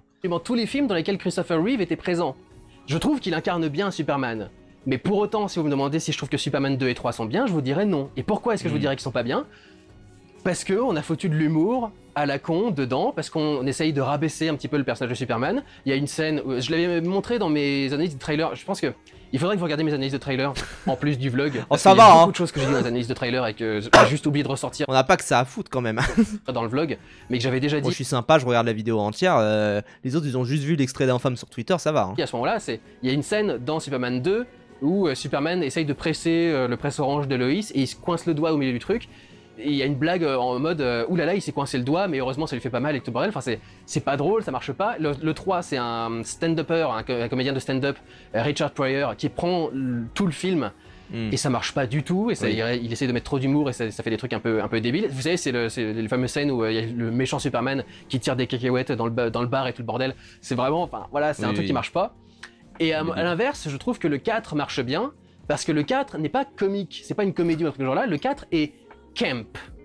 Le camp, c'est par exemple la même chose qui fait que le film Hocus Pocus marche très très bien, et c'est ce qui fait que ça... C'est les drag queens, si jamais vous voulez savoir, les drag queens c'est extrêmement camp, c'est vraiment l'exemple le plus... Ou alors Metal Gear Solid, si vous êtes... J'allais dire si vous êtes hétéro, bah non, c'est Metal Gear Solid. Un film avec des méchants extrêmement flamboyants marche bien, c'est ce côté justement exagéré, ce côté en faire des caisses, ce côté très flamboyant, qui se retrouve dans Superman 4 avec par exemple Nuclear Man. Je veux dire, rien que le nom Nuclear Man, c'est déjà un truc particulier. La coupe mulet du personnage blond, sa façon de s'exprimer, sa façon d'être une grosse brute. Destroy Superman now. Il y a certains trucs comme ça qui sont camp, qui sont dans l'exagération, qui en font beaucoup. Mais c'est pas non plus juste du simple humour, juste faire une blague par-ci par-là, ou de l'humiliation. Et en fait, quand j'ai su que Gunn allait s'attaquer à Superman... C'est ça, c'est camp comme ça. Je pensais qu'il ferait un truc camp, je penserais qu'il ferait un truc qui reproduirait le... Mais ça, c'est aussi un autre défaut. Alors, il l'abordera pas, j'imagine, mais c'est aussi un autre défaut. C'était quoi vos attentes avant ce Superman-là? Moi, j'en avais. C'est aussi pour ça que moi, je suis sorti du film, j'ai dit je suis un petit peu déçu. Bon, plus le temps passe, plus le film reste quand même dans ma tête, évidemment. Et je trouve que plus le temps passe, plus je l'apprécie, plus j'apprécie certaines scènes, etc. J'ai du mal avec l'agencement total, entre guillemets, du film. Je trouve qu'il y a des très bonnes scènes individuellement, mais je trouve l'agencement du film, j'ai du mal. Mais c'est un petit peu, voilà, c'est mon gros reproche que j'aurais à faire au film. Mais il y a quand même ce truc où, a priori, vous avez des attentes avant ce film-là. Bah oui, ça va influencer comment vous allez vous ressentir. C'est normal. C'est impossible d'avoir zéro attente avant un Superman. Et comme il le dit, c'est un film Superman. Vous avez forcément des attentes avant un film Superman. C'est quand même ce truc-là. Donc bon, c'est là aussi où le film divise beaucoup. Hein. D'ailleurs, de toute manière, hein, c'est que le film, soit les gens trouvent que c'est absolument génial, soit les gens trouvent que c'est de la merde, du pur délire woke. Ça va, quoi. Je pense que la vie peut être un petit peu entre les deux, a priori. Un charme désuet d'une certaine époque, d'un certain idéalisme parfois un petit peu niais, mais sans jamais atteindre justement la niaiserie ou la bêtise, le truc dans ce genre-là. Et je pensais que Gunn irait plus chercher vers là, et en fait non, il a juste fait du James Gunn. Et donc il fait une version que j'aime pas et qui pour moi ne colle pas à ce qui est censé être Superman. Okay. Donc voilà, ça c'était par rapport aux attentes autour de Superman. Maintenant par rapport à vos attentes... Bon, ça va, je suis pas forcément totalement d'accord. Mais je vois ce qu'il veut en dire, en mode bah oui, évidemment que tu vas voir un film Superman, tu t'attends à voir un film Superman. Je pense qu'on peut se dire que c'est assez logique. c'est pas non plus horrible. Tu t'attends à voir un film Superman et donc tu as des attentes forcément parce que tu dis oui, alors où est-ce que ça va aller Superman, tout ça. Enfin voilà, c'est quand même un truc assez légitime quoi. De Superman, quand vous me répondez, dans tel comics c'est fait comme ça, ou dans Smallville c'est fait comme ça, etc., etc. Ça, on va être honnête, on s'en branle. Moi, je sais, enfin, je pense savoir ce qu'il va dire. Il va dire on s'en branle et je suis d'accord avec lui. Ok, mais ça n'en fait pas un bon film. Oui. C'est pas parce que ça correspond à une adaptation qui a été faite à un moment que ça en fait un bon film. Et c'est d'ailleurs ma take aussi, hein. Je sais qu'il y avait des gens qui m'avaient critiqué, c'est que j'avais dit. Pour moi, il y a un vrai truc de... je trouve que... oui, dire que c'est que comme les comics, etc., que c'est un comics mais à l'écran, tout ça, déjà c'est pas suffisant. En plus, je trouve que c'est un petit peu faux. Et puis on fait du cinéma, quoi. C'est pas non plus... On fait pas un comics. Si tu veux faire un comics au cinéma, bah fais un comics. Ne fais pas du cinéma. Un petit peu débile. Et vous vous dites ça comme si toutes les nouvelles versions, tous les reboots, toutes les nouvelles adaptations... Voilà, les trucs du CW, là, les épisodes du Arrowverse, etc., bah oui, c'est des comics mis à l'écran, c'est-à-dire que c'est pas très bien. Voilà, et il y a des runs vraiment légendaires, mais globalement, la majorité des comics, c'est un petit peu du torchon, quoi. C'est pas non plus, on va pas se mentir.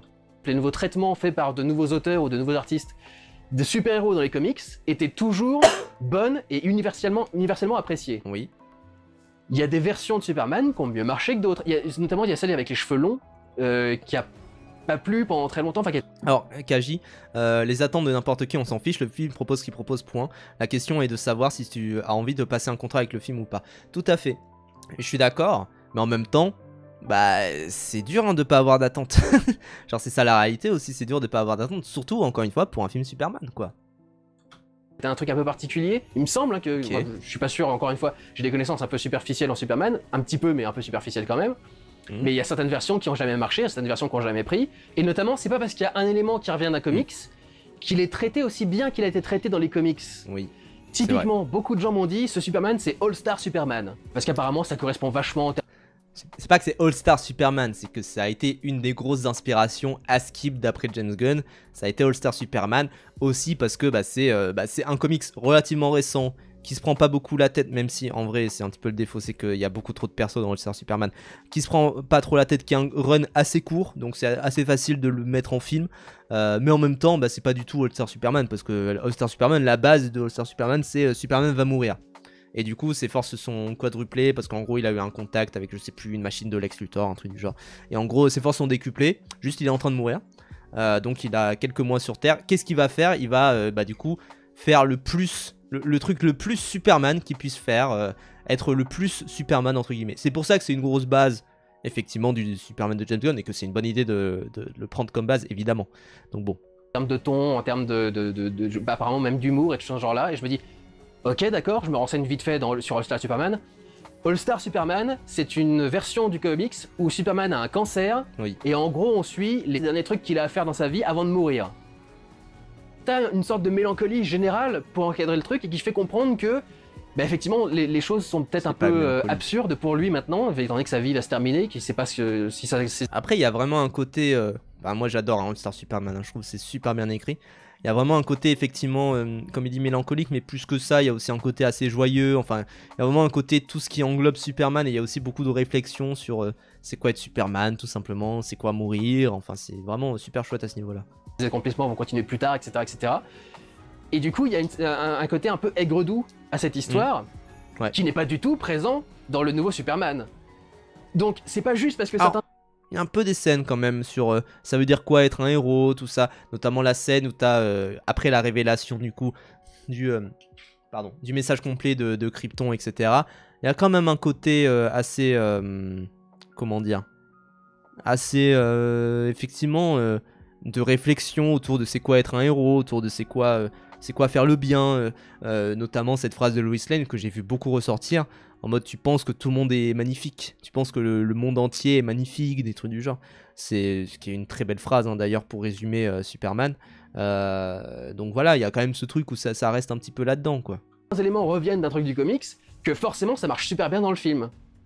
Il n'y a pas forcément tout le reste qui englobe le truc, et tout le passé avec les éditions précédentes des comics qui avaient mis en place certains trucs, etc. C'est pas parce que ça vient d'un comics que c'est forcément génial. C'est vrai. Un élément qui rejoint une de mes critiques qui était que ce film c'est un condensé de tout ce qui a été fait dans les autres films Superman. Il y a le débat autour de son rôle politique qui était présent dans BVS, que j'ai nommé Man of Steel à plusieurs reprises dans mon blog, mais vous aurez remarqué l'erreur. C'est le même film, c'est la continuité. Corrigé par vous-même. Qui était aussi un peu traité, cela dit, dans Man of Steel, avec les discours qu'il a avec son père, par exemple, pour savoir quel genre de super-héros il doit être, qu'est-ce qu'il doit accomplir, qu'est-ce qu'il doit faire, etc. etc. Il y a le clone de Superman, donc Nuclear Man dans Superman 4, et là Ultraman dans cette version-là. Il y a Lex Luthor qui envahit la Forteresse de Solitude et qui récupère des technologies pour faire certains trucs, etc.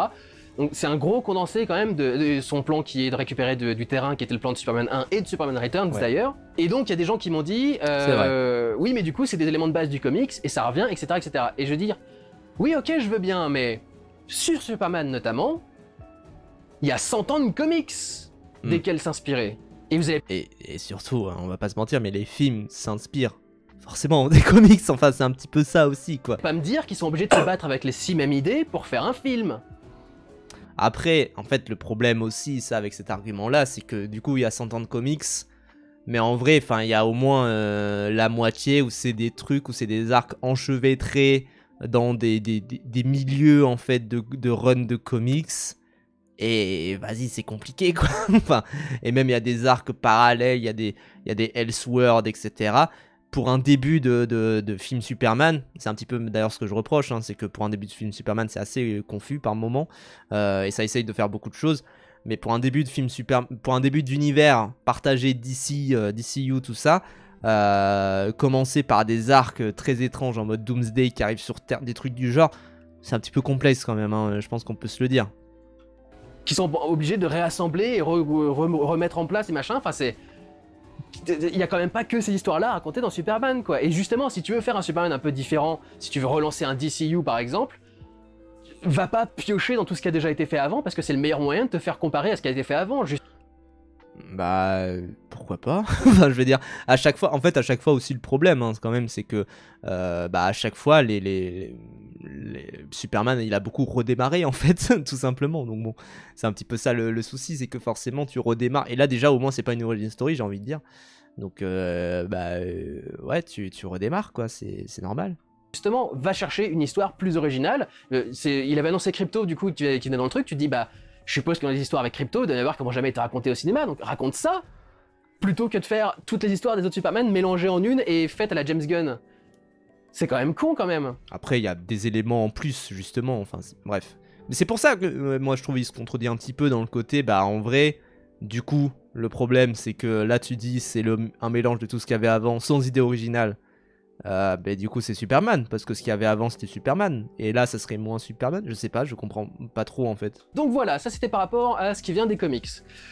Ensuite j'ai une section sur un truc qui m'a été dit très régulièrement sur ce film, c'est que oui mais de toute façon c'est un Superman qui débute, donc il a le droit de faire des erreurs, il a le droit de pas savoir ce qu'il veut faire, etc. etc.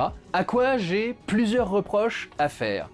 Le premier étant, vous êtes gentil, mais c'est quand même le cas dans les 3/4 des films Superman qui existent. Vous prenez le premier Superman de Richard Donner, c'est les débuts de Superman dans la ville, c'est les débuts de sa forteresse de solitude, c'est les débuts de sa carrière, il débarque et il se fait engager au Daily Planet, il affronte pour la première fois des ennemis, pour la première fois Lex Luthor, c'est son début dans le Superman 1. Si vous prenez Man of Steel, c'est la même chose, ce sont les débuts de Superman, c'est la première fois qu'il se révèle au monde, le BVS démarrait avec le truc, telle année, Superman est révèle son existence au monde, quoi. C'était vraiment l'élément marquant du truc. Donc lui aussi il débutait, lui aussi il avait eu toute une quête pour apprendre à se connaître et à savoir ce qu'il devait être comme super-héros et ce qu'il voulait défendre comme valeur, etc., etc. Je suis d'accord que dire c'est un Superman qui débute pour excuser ses erreurs, non. Par contre, pourquoi excuser ses erreurs, j'ai envie de dire. Alors déjà, est-ce qu'il en fait? Ça c'est un vrai truc. Et surtout, moi je trouve qu'il fait pas particulièrement d'erreurs, ce Superman. Mais surtout, bah en vrai, c'est quand même ce truc. Ah bah merci beaucoup Arthur. Mais j'essaye, hein, j'essaye. Mais c'est dur. Non, je plaisante, c'est pas dur en vrai. Hein. C'est assez facile même de juste pas rentrer dans Durandal comme un forcené et puis voilà quoi. Mais la vérité, c'est quand même ce truc où moi je vois pas. Déjà, je vois pas tellement quelles erreurs aurait fait ce Superman dans cette version-là. Je trouve que justement, il a un montra assez clair et net. Enfin, voilà quoi. C'est pas intéressant qu'il soit ambigu et fasse des erreurs justement. Bah, c'est pas des erreurs justement ce qu'il fait, c'est que c'est vu comme des erreurs. Mais justement, il va devoir se justifier d'avoir fait ce qu'il a fait. C'est là que c'est intéressant justement. Donc c'est un petit peu ça. Et puis même en vrai, enfin vous regardez la réalité, personne fait d'erreur, j'ai envie de dire. Hein. Tout le monde est là à se défendre soi-même ou à défendre les siens et puis voilà. Et ou à défendre d'autres personnes et tout ça. Et quelque part personne ne fait d'erreur, j'ai envie de dire. Mais là bon, c'est juste oui, c'est un Superman qui débute. Après. Il y a un aspect d'ailleurs qui était abordé dans la critique du JDG que j'ai regardé avant, c'est que oui effectivement il y a aussi un côté quand même où Superman il sait pas trop se battre en fait, donc vraiment c'est juste il sait pas trop se battre et ça par contre oui c'est un truc tu peux tomber dedans. Il reste très intelligent je trouve dans le film par moment, enfin très intelligent, il reste assez malin pour savoir ce qu'il faut faire, mais oui il y a quand même un truc où Superman c'est pas un héros qui sait trop se battre quoi, donc bon. Non, on va pas regarder la vidéo du JDG après, ne vous inquiétez pas. J'ai quand même, j'ai résumé un petit peu dans ma tête, j'ai pas pris de notes pendant la vidéo parce qu'il faut pas prendre de notes pendant les vidéos. Mais mais voilà quoi. Écoutez tomber pour mieux se relever. Bah oui, puis même en vrai, enfin, moi je trouve que même faire des erreurs, que ça soit en débutant ou plus tard dans sa carrière entre guillemets de super-héros, bah oui, t'en fais tout le temps quoi. C'est vraiment voilà. Donc bon. C'est un Superman très porté sur son humanité, assez normal de le faire des erreurs en soi. Ça dépend de comment c'est traité, mais ça reste un Superman humain. Bah, puis moi, pareil, je sais pas c'est quoi comme erreur qu'il a fait particulièrement dans ce Superman spécialement, quoi. J'ai pas l'impression qu'il ait fait vraiment beaucoup d'erreurs. Donc, bon. Et on a eu une série entière dédiée à ça, qui est Smallville. Qui nous apprend donc, parce que c'est un film qui démarre en voulant que tu saches déjà à peu près qui est Superman et ce qu'il y a dans les comics et sur les machins, etc. Mais du coup, avec les connaissances générales sur Superman, on sait déjà que dans son adolescence, il s'est déjà posé beaucoup de questions pour savoir ce qu'il est. Alors après, c'est aussi le problème de Smallville, c'est que la vérité, le problème de Smallville, c'est que tu finis la série, tu te dis bah en fait Superman il a déjà affronté tous ses ennemis. Et c'est une série qui se termine par le costume de Superman, etc. Donc t'es en mode bah oui, ça se termine par ce qui est censé normalement être le début. C'est très orny également, hein, bien sûr, mais du coup tu vois Smallville. Moi j'ai pas vu Smallville, hein, mais j'ai vu la vidéo de Michael J qui parle de Smallville. Donc je tiens à vous dire que je suis un expert. Mais c'est que tu finis la série et tu te dis Superman il a déjà combattu Lex Luthor, Brainiac, Doomsday. Il a déjà combattu ses 3 plus gros ennemis. Ça va a priori, hein. Bien sûr. Enfin a priori t'as quand même affronté tous tes ennemis communs. c'est pas horrible quoi.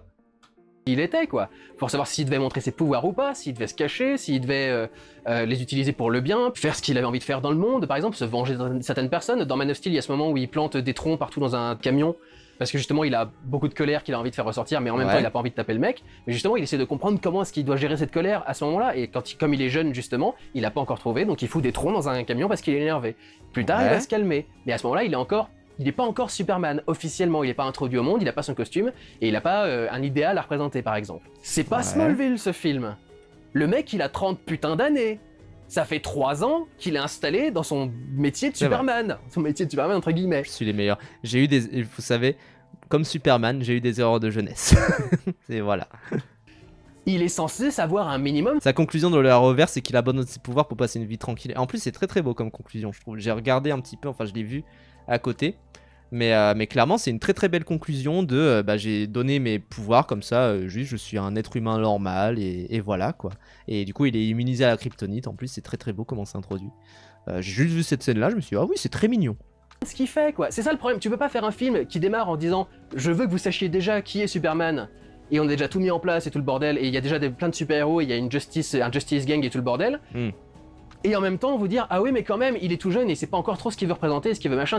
Il est payé comment au début, journaliste ça paye très très bien. Si tu sais pas ce qu'il veut représenter, fais pas un film qui se déroule 3 ans après qu'il soit déjà arrivé et qui fait l'impasse sur toute sa présentation, sur comment est-ce qu'il est arrivé sur Terre et tout le bordel. Tu nous mets pas un héros en formation si délibérément tu veux le prendre à un moment où il est déjà installé depuis 3 ans. On a eu un Batman Year One quasiment avec le Batman de Matt Reeves. La première année encore je veux bien, au bout de 3 ans il est censé avoir... Ça va vite 3 ans à Metropolis, hein, j'ai l'impression quand même. Ça te poser la question minimum quand même, non? Si tu voulais présenter ça, présente les débuts de Superman. Si tu veux vraiment montrer le personnage qui est vraiment confronté... Après justement, il est censé être assez installé pour qu'il y ait des reproches à lui faire, pour que ça soit une présence, hein, tout simplement, et qu'il soit vraiment là, quoi. Donc bon, moi je comprends que ça soit 3 ans. Bon déjà pour le côté la rime avec tout le reste. Mais il y a quand même un côté où je vois pourquoi c'est 3 ans quoi, je vois pourquoi c'est là.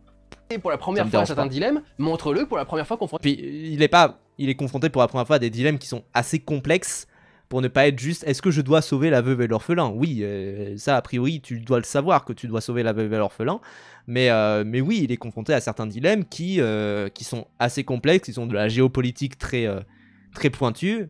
J'imagine qu'on va en revenir après, mais voilà, qui sont de la géopolitique très pointue où effectivement c'est pas un truc que t'abordes, enfin t'as pas de cours pour ça, je pense, on peut le dire.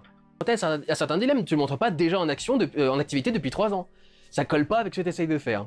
Vous pouvez pas dire ça en plus, parce que... Quoi, c'est un souci par exemple qu'on fasse un film sur Superman à la fin de sa vie sans connaître ses origines? Oui, en plus, bien sûr. Il y a le message de ses parents. Donc avec le problème qui fait qu'il peut pas voir la fin, on lui dit qu'il faut qu'il ait un harem et qu'il domine le monde. Mais en tout cas au début, il y a un message inspirant de la part de ses parents qui veulent qu'il soit quelqu'un de particulier pour cette planète quoi. Donc vous pouvez pas dire qu'il sait pas encore quel idéal représenter, il peut pas encore ne pas s'être posé les questions. Dès que Superman enfile son costume, il est censé savoir quoi représenter, c'est aussi ça que symbolise le costume. Le costume est aussi un symbole de lui, de ce qu'il est. Et à ce niveau justement, beaucoup m'ont répondu que Superman était un symbole d'espoir dans ce film, et notamment il inspirait certaines personnes. C'est la partie là. Sauf que fondamentalement, techniquement dans le film, il inspire pas. Par exemple, le Justice Gang. Quand ils sont en train de se battre contre le Kaiju, et on y reviendra dans quelques secondes, il y a Mister Terrific qui débarque, qui lui demande bon alors tu veux faire quoi, et il dit je veux qu'on l'endorme ou qu'on le mette ailleurs, un truc dans ce genre là, et Mister Terrific il le regarde et il fait ouais sérieux, grandis mec, et ensuite il se barre pour aller se battre contre le kaiju. I've been trying to figure out a way to get it out if you're alive. Get it someplace where we can study it. Oh, come on, man. What? At least euthanize it less painfully. Come on, bro. Don't be such a wuss. Du coup Superman l'a pas Oui. inspiré par exemple à ce moment-là, il essaye de faire justement le truc. Oui, justement, parce que bah c'est pas encore tout à fait un symbole, j'ai envie de dire. Déjà parce que les gens n'ont plus trop confiance en lui à cause de ce qui s'est passé en Boravie. Les gens se disent quand même, il est un petit peu chelou ce Superman, et en vrai, il est un peu trop clivant par moment, notamment ce côté, oui, très Laboravie, tout ça. Il est un peu trop clivant, et donc moi je suis pas forcément sûr, et voilà, ça me paraît assez logique qu'effectivement il soit pas non plus un symbole d'inspiration à ce moment-là, quoi. Noble et le truc gentil, mais il l'a pas inspiré une seule seconde. Et plus tard, vous me dites, oui, mais du coup, il débarque en Boravie à la fin pour aider tout le monde, Guy Gardner et puis Hawkgirl. Et ça, c'est du coup inspiré par Superman. Mais c'est pas inspiré par Superman. C'est inspiré par le gamin. Dans le film, c'est montré très clairement, ce qui inspire les mecs à aller sauver les habitants du Joranpur, c'est de voir le gamin en train de hisser le drapeau de Superman au milieu. Bah, du coup, c'est Superman. C'est pas. C'est quand même Superman. C'est pas. Enfin, oui, c'est du coup le symbole littéralement du symbole de Superman, du S dans Superman. C'est quand même ce symbole-là, c'est de dire, oui, bah, en fait, j'ai envie. Enfin, Superman ne peut pas être là parce qu'il doit être présent à Metropolis, mais du coup, moi, je sais que Superman, c'est pas juste une personne, c'est quelqu'un qui va venir sauver. Et Superman reste à Metropolis au lieu d'aller à Palestine et de dire tuez-moi. Non mais ça me paraît étrange quand même, parce que oui, c'est quand même ce truc où ça reste le symbole de Superman qui est littéralement hissé là-dessus. C'est quand même ça. Il inspire le gamin qui inspire le monde. Mais oui, la banlieue ah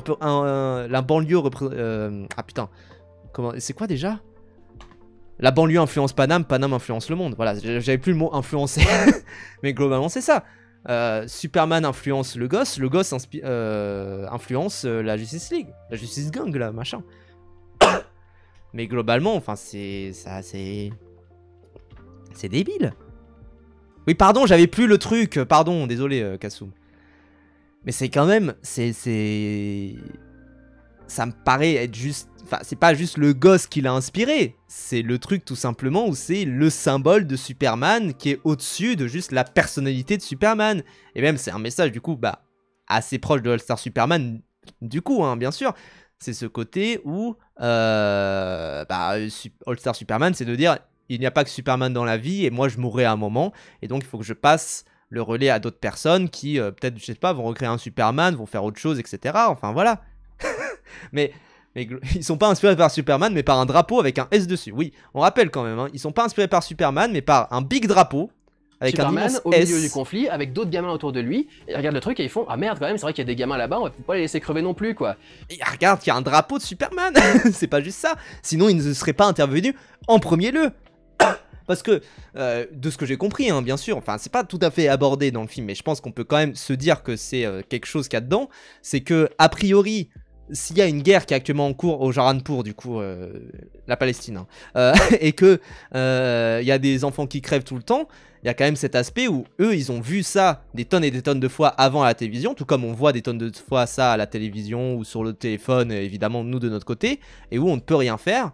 Et là d'un coup tu vois que c'est lié au symbole de Superman, tu dis ok, oui, pardon, j'avais oublié, effectivement Superman il serait allé et nous on pourrait y aller, et donc on y va.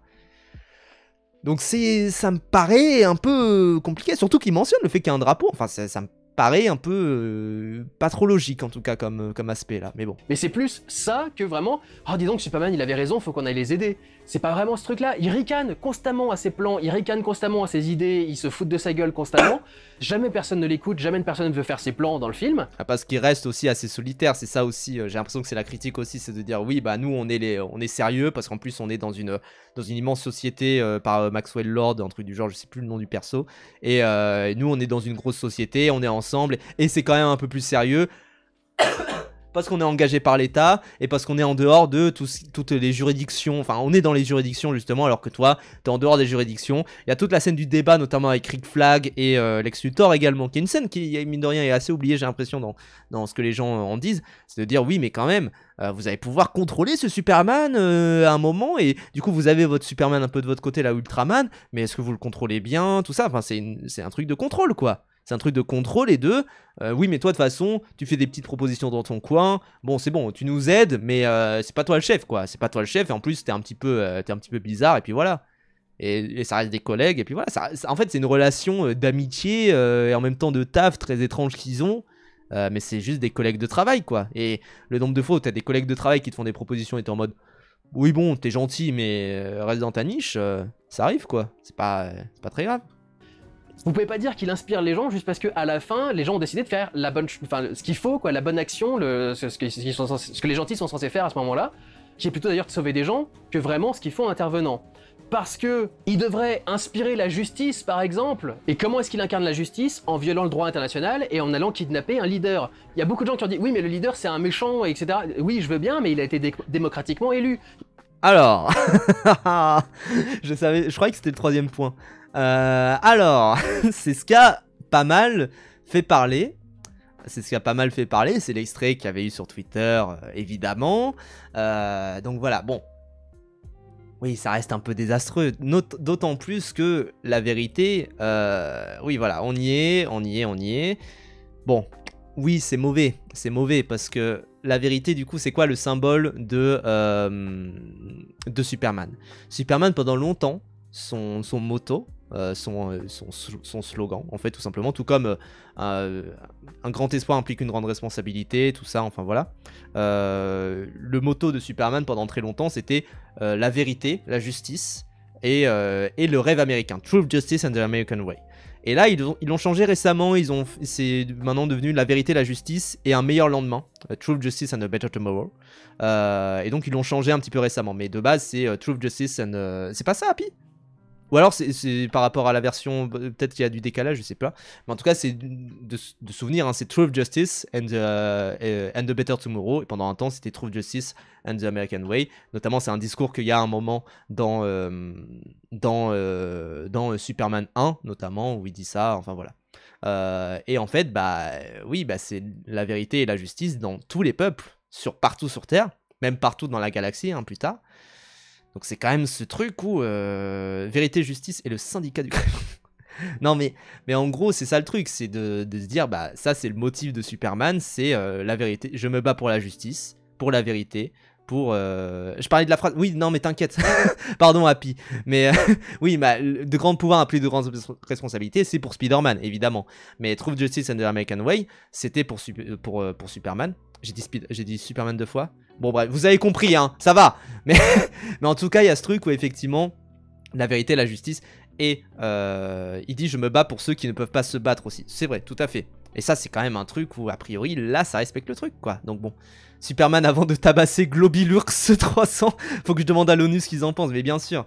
Enfin, c'est là où je trouve que la phrase, effectivement, elle est un peu bête, parce que oui, faut pas aller demander à l'ONU nécessairement, déjà parce que si l'ONU n'est pas d'accord, c'est quand même un truc où l'ONU là actuellement ne fait rien, vous avez bien vu par rapport à la situation actuelle en Israël, en Palestine.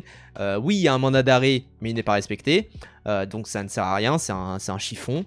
Et il y a quand même rien qui est fait pour ça, il y a rien qui est fait pour arrêter, alors que il y a possibilité d'arrêter, je veux dire, on a vu encore une fois des posts récemment, parce que globalement, voilà, on va rentrer dedans, c'est Israël-Palestine, donc vous savez que c'est Netanyahou, donc vous savez que du coup, le chef qu'il est en train actuellement de tabasser, c'est Netanyahou. Et je veux dire, il y a quand même un truc aussi, où, pour reparler un petit peu de cinéma, parce que c'est un peu ce qui manque là, pour l'instant, c'est pourquoi c'est pas montré à l'écran. quand il fait ça, pourquoi il n'y a pas un flashback typiquement de ça. C'est quand même que effectivement, c'est effectivement un petit peu violent quand tu le racontes comme ça. Mais forcément, on ne sait pas exactement ce qui s'est passé. On ne sait pas comment il est intervenu au Joranpur. On sait qu'il l'a pris contre un cactus et qu'il a visiblement tabassé. Est-ce que c'est sa version à lui? Est-ce que c'est la version du chef du Joranpur? Est-ce que c'est la version du gars, etc. Est-ce que c'est la version des médias, tout ça, qui serait un petit peu complice, etc.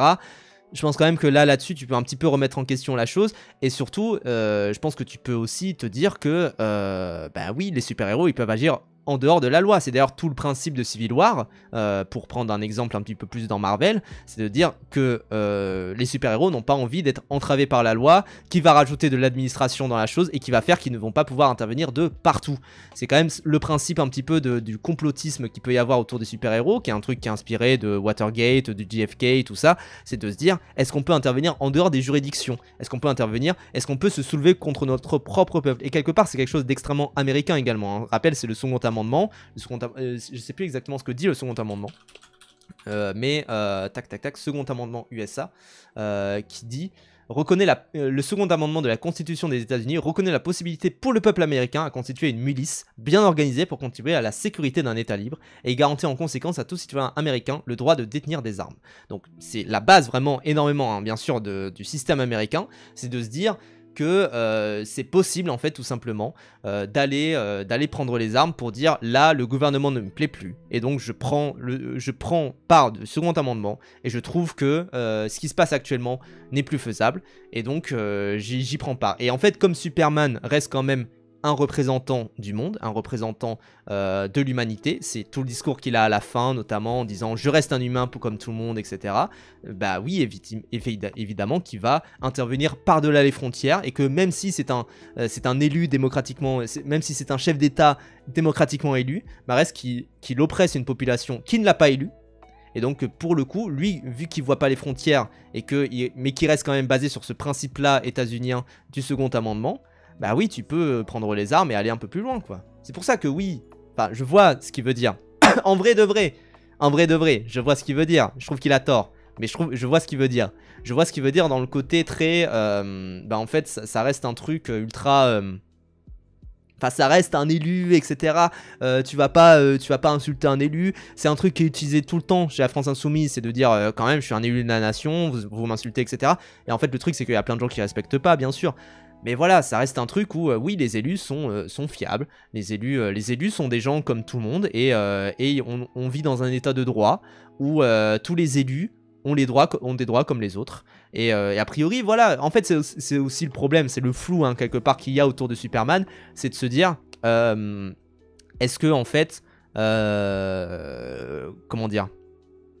C'est de se dire, c'est quoi la composition de cet état-là, c'est quoi la composition de cette république, c'est quoi les votes. Ça se trouve, les votes ont été truqués, comme c'est le cas en Russie, par exemple.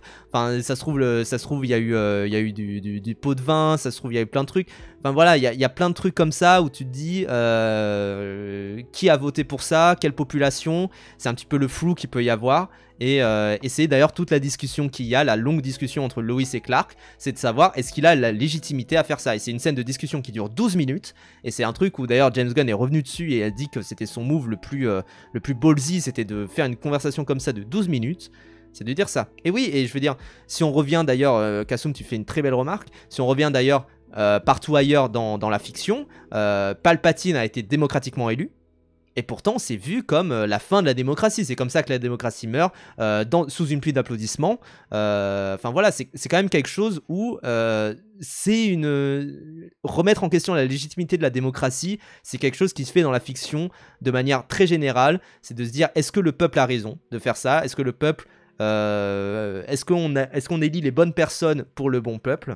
Et je veux dire, vous regardez actuellement certaines personnes qui ont été démocratiquement élues partout dans le monde, on peut se dire quand même que c'est pas nécessairement pour les bonnes raisons, et que parfois c'est aussi parce qu'il y a tout un système qui te met face entre guillemets au moins pire. Si on vote Macron au second tour, c'est parce qu'en face il y a Le Pen. Et c'est parce qu'à côté, Mélenchon, soit on peut dire qu'il n'a pas assez convaincu, soit on peut dire qu'il y a eu trop d'entraves face à lui, etc. Moi, je suis plus de cette team-là, je pense que vous pouvez le comprendre. Mais il y a quand même cet aspect où remettre en question la démocratie, c'est quelque chose qui se fait dans la fiction depuis 1000 ans, quoi. Vraiment, depuis 1000 ans, de se dire, est-ce que c'est la bonne personne qu'on a élue, quoi. Et est-ce que, enfin, typiquement, je sais pas, même Citizen Kane aborde ça, même Citizen Kane aborde le fait que, au bout d'un moment, la démocratie face au poids des médias le quatrième pouvoir, etc. Voilà, quoi. Crossroad.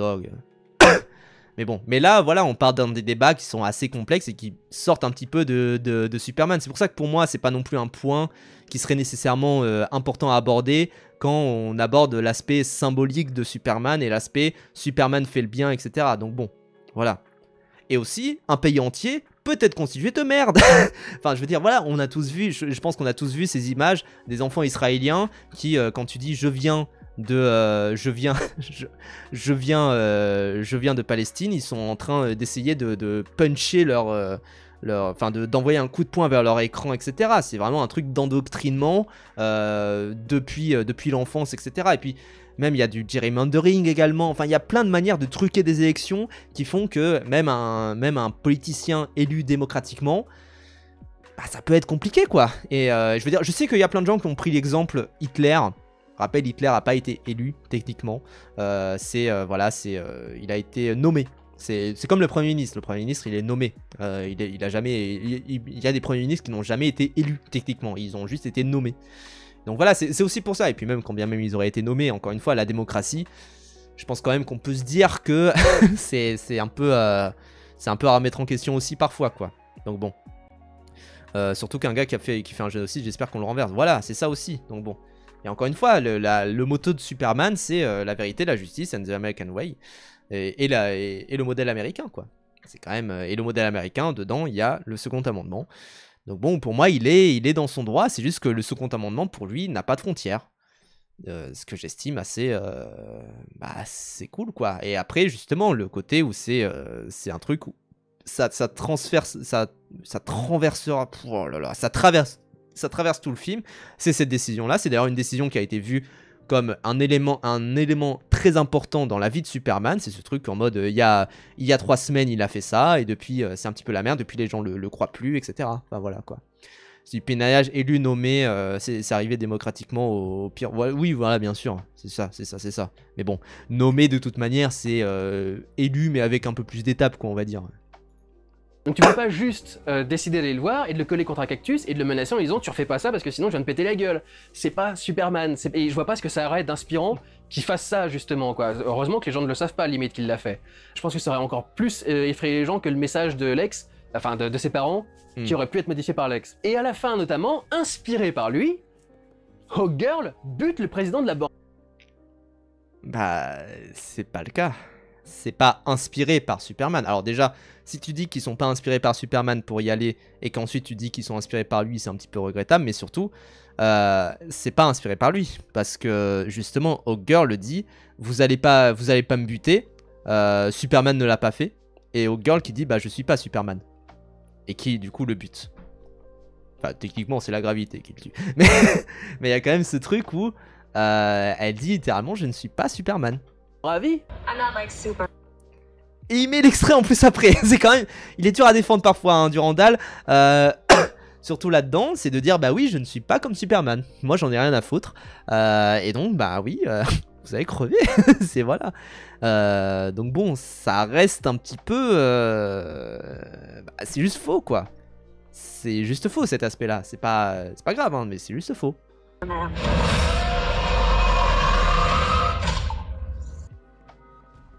Putain, génial l'inspiration quand même. On t'inspire à faire quoi? On t'inspire à buter un dirigeant démocratiquement élu.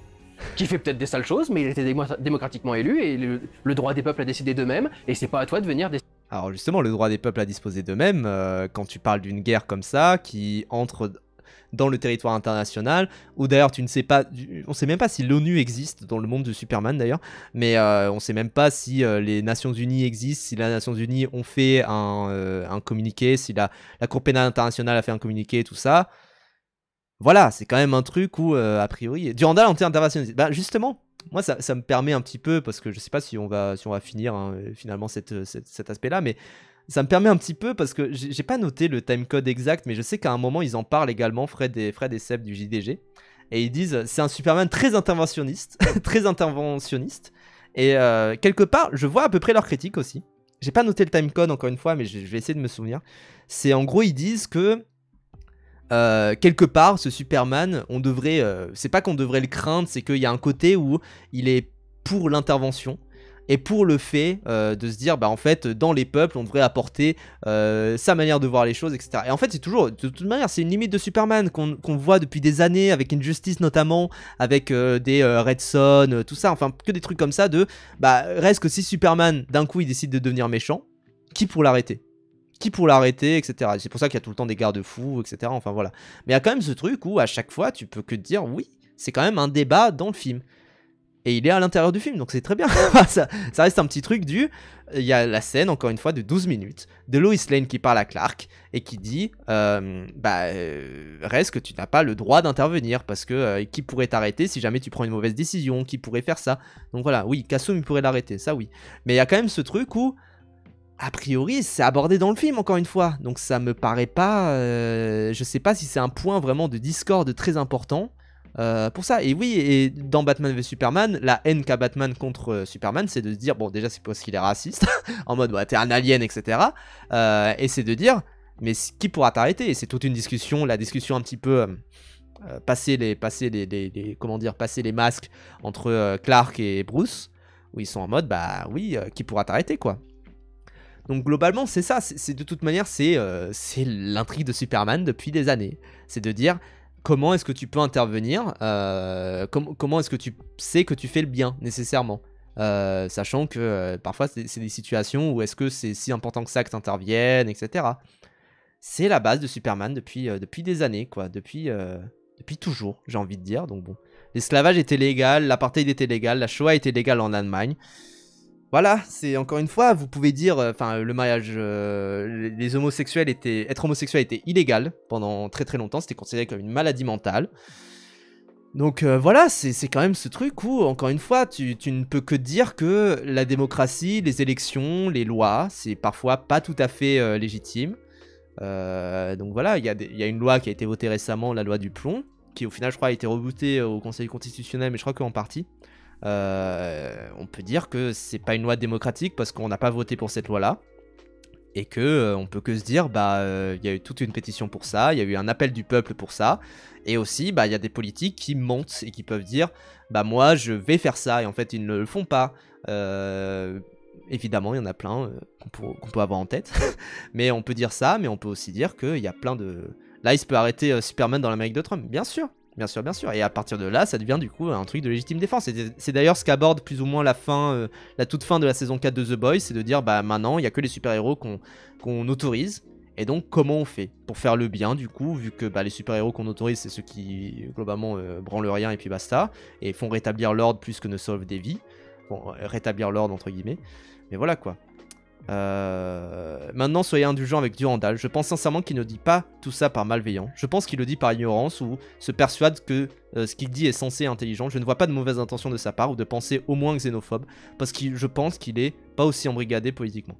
Je suis tout à fait d'accord avec toi, Kaji, et c'est un beau retournement puisque c'était toi le premier à critiquer Durandal. Et moi, je dirais même pas par ignorance, je dirais juste que parfois moi aussi ça m'arrive de dire des choses. Et après, je me revois, je les dire et je me dis, qu'est-ce que j'ai dit comme connerie? Et en fait, j'ai du mal à admettre que j'ai tort. C'est aussi ça. C'est aussi ce truc-là en vrai, parfois, c'est dur d'admettre qu'on a tort. C'est dur d'admettre que ce qu'on dit est un petit peu débile, que ce qu'on dit, en vrai, on n'est pas si formé que ça politiquement. Donc moi, je vois les réponses de Durandal. Mettez un abruti. Il a été élu dans son propre pays. J'ai jamais dit que son invasion génocide était démocratique. Et je dis que c'est pas à Superman seul de décider quoi faire, c'est à l'ONU, à la Cour pénale internationale, etc. Crétin, très très bonne insulte. Mais bon, il y a quand même ce truc où effectivement, je vois ce qu'il veut dire, dans le côté il a été élu démocratiquement, je vois ce qu'il veut dire, mais c'est juste, de toute manière, c'est un argument. Je crois qu'il y avait un dictateur qui avait dit ça à un moment. Il y avait un dictateur qui avait dit, de toute manière, je suis élu démocratiquement, donc tout ce que je fais est démocratique. Alors qu'il faisait des conneries, etc. Enfin, des conneries, voilà, on peut se le dire. Mais il y a quand même ce truc où, oui, c'est quand même... Je pense qu'il y a pas mal de réactance, plus il y a des gens qui vont contre lui, plus il va se retrancher sur lui-même. Mais oui, il a passé ses journées à parler, à dire des trucs, tout ça. Enfin voilà, à dire des choses et à parler à plein de gens, etc. Enfin voilà. Ça t'a fait réagir justement la phrase « des gens étaient en train de mourir ». J'ai répondu à ce reproche des dizaines de fois déjà, je cherche un peu. En principe, la pure logique devrait te faire comprendre que t'as... Oui, bon, bref. Mais voilà, en tout cas, c'est dur, hein, il se braque beaucoup aussi. Enfin voilà quoi. Donc bon. Bon. Un des intérêts du fantasme de Superman, c'est de mettre la puissance du côté de la morale, pour pallier à un monde réel où la puissance est du côté des intérêts. Superman va chercher les méchants et les tapes, exutoire d'un quotidien où on est impuissant et où les salauds gagnent. Tout à fait. Surtout que la démocratie comme il la voit n'existe pas. Tout à fait. Non mais la démocratie, les gens, de toute manière, c'est quand même un truc où en soi il faut le remettre en... Oui, j'ai vu aussi à Saka. Mais il y a quand même un truc où ça reste un truc à remettre en question, parce que c'est quoi la vraie démocratie ? C'est quoi une démocratie où on offre le pouvoir au peuple, etc. Est-ce que c'est quoi le référendum d'initiative citoyen là, le RIC, c'est vraiment démocratique, sachant que les médias te mettent des idées dans le crâne depuis la naissance et que tu peux pas en sortir. Je sais qu'il y a tout un débat sur les religions là en ce moment sur Twitter de gauche, j'en ai rien à foutre. Mais la religion principale qu'on a depuis l'enfance, ça reste quand même le capitalisme qu'on a imbriqué dans notre crâne. Donc c'est pour ça que même cet aspect-là du démocratiquement élu, etc. Encore une fois, on va pas finir la vidéo. Je pense que ça devrait aller. On est allé jusqu'au côté tac, on va regarder un petit peu. Tu veux un Superman parfait, bon ça il revient un petit peu à ce qu'il y a avant, tout ça. James Gunn prend des losers, donc il revient dans ses côtés où il critique en fait James Gunn en se disant je m'attends à ce que James Gunn fasse un film avec que des losers, tout ça. Si Superman n'a pas perdu son père et est naïf, bon ça me paraît pas être une critique, enfin je comprends pas la critique. Lex est menaçant et doué, oui bah justement il est ultra débile en plus dans celui-là. Show don't tell, ça je suis d'accord. Le problème Supergirl. Show don't tell, à la limite, je suis un petit peu curieux de voir ce qu'il a à en dire. Mais bon, quand un président est élu démocratiquement dans un pays du Sud, l'Occident se gêne pas pour zigouiller le type en cachette si ça les arrange. Mais bien sûr, évidemment, et je vais dire en Argentine, enfin commence à manipuler évidemment certains votes en Amérique du Sud, tout ça. Donc c'est pour ça. En fait, c'est un manque, je pense, aussi de culture politique, tout simplement. C'est de se dire, la démocratie, c'est bien. Élire des gens démocratiquement c'est bien, avec des arguments, je connais déjà ce genre d'arguments de type bah oui, nos parents se sont battus pour ça, des gens sont morts pour qu'on puisse voter, etc. Que des trucs du genre. Et a priori, je veux dire, y a quand même un truc où, bah oui, c'est des arrangements aussi. Et là encore une fois, c'est des arrangements également. Alors c'est pas tout à fait, je pense quand même que il y a un truc où ça pourrait aller plus loin. C'est de dire que en vrai, peut-être c'est un truc, je sais plus exactement, moi aussi je prenais des notes pendant le film, non mais je sais plus exactement comment c'est abordé, mais de souvenir, il y a aussi des arrangements, tout simplement, entre Lex Luthor, qui du coup est un mania de la finance, de la technologie, tout ça, donc Elon Musk et tout, pour faire élire le président de Bravi. Il me semble que c'est un petit peu abordé, alors déjà parce qu'ils ont des arrangements entre eux pour la suite, mais j'imagine aussi que ça aurait pu être un axe dans le film, plus important, en tout cas j'ai pas souvenir qu'il y a eu des trucs du genre dans le film, sur le côté, m'aider à me faire élire, et après vous faites ce que vous voulez, et après on s'arrange pour faire ce que vous voulez avec Superman, tout ça. C'est quand même un aspect qui est un petit peu abordé rapidement avec en fait la suite, et pas nécessairement la manière d'élire le type, et plus pour l'aspect conquête du coup du peuple Joranpur. Mais il y a quand même un aspect où c'est un petit peu abordé, ce côté-là. Et donc, j'imagine qu'il y a eu des biais pour élire les gens. Donc voilà. Et puis, il y a aussi, effectivement, Kaji, tu fais très bien de le dire, les singes trolls qui sont là pour manipuler l'opinion et pour faire en sorte que ça soit... ce qui est une énorme allégorie. Alors, je sais qu'il y a plein de gens qui l'ont vu comme une allégorie pour James Gunn. Par rapport au fait qu'il se soit fait cancel de Guardian de la Galaxy 3, finalement, qu'il soit revenu tout ça. Mais oui, bien évidemment qu'il y a quand même cette allégorie où ça reste de la manipulation d'opinion. Et donc, démocratiquement, est-ce qu'il est élu en tant que tel si il a des fermes entières de singes avec des singes qui sont devant leur écran et qui écrivent des conneries? J'imagine que ça a été utilisé par le passé. Et en plus, il en parle aussi dans la prison, dans la dimension parallèle, etc. Pour dire, bah ici, parfois, on enferme des opposants politiques. Réfléchissez un petit peu, des opposants politiques, pour quel pays? Enfin vraiment, c'est quand même ce truc où, a priori, des opposants politiques de quel pays, d'où ça vient, je pense quand même que tu peux aller plus loin, quoi. Alors que t'es fini. A priori, je vais regarder un petit peu ce qu'il a à dire sur Show Don't Tell, pour parler un petit peu de cinéma tout de même là-dedans, parce que là, pour l'instant, on parle que de l'histoire et du lore et de la manière de voir les choses, tout ça. Mais a priori, je pense quand même qu'on pourrait aller plus loin, notamment dans le cinéma. Je l'ai noté en premier parce que je la trouve la plus impactante. Première remarque, tout le film est donc axé sur le fait de montrer que c'est juste un bon gars, c'est un mec qui représente le meilleur de l'humanité, Non, Cassim, ça ira. mais qui est juste un bon gars, qui veut bien faire, etc. etc. La vérité, Yenei, Sartek. Et pour ça, on note l'influence de ses parents, parce que du coup, à la fin du film, c'est ses parents terriens Oui, dont il regarde la vidéo, et non plus ses parents de Krypton. c'est mignon. Et le ça. truc, c'est que je veux bien, mais si tu veux montrer du coup à quel point ses parents sont importants dans ce qu'il est devenu, tu peux pas leur donner qu'une seule scène dans tout le film, en fait. Bah, il y avait une scène avant. Il y avait une scène avant. Attendez, il y avait toute une scène avant où il était allé voir ses parents. Et puis je veux dire, bah, ça reste ses darons, quoi. c'est quand même un truc. En fait, après, là où je le comprends, c'est qu'effectivement, là, du coup, il y a eu une scène avant, genre 20 minutes plus tôt, il y a eu cette scène-là à la fin. Et puis, après, ça rentre aussi dans la critique pour moi de ce Superman, c'est que ça s'appuie beaucoup sur le fait qu'on connaît tous déjà Superman, qu'on connaît tous déjà les Kent, etc. Ça s'appuie aussi, mine de rien, sur le côté où on sait a priori que la famille, c'est un truc chouette, quoi. La famille, c'est bien.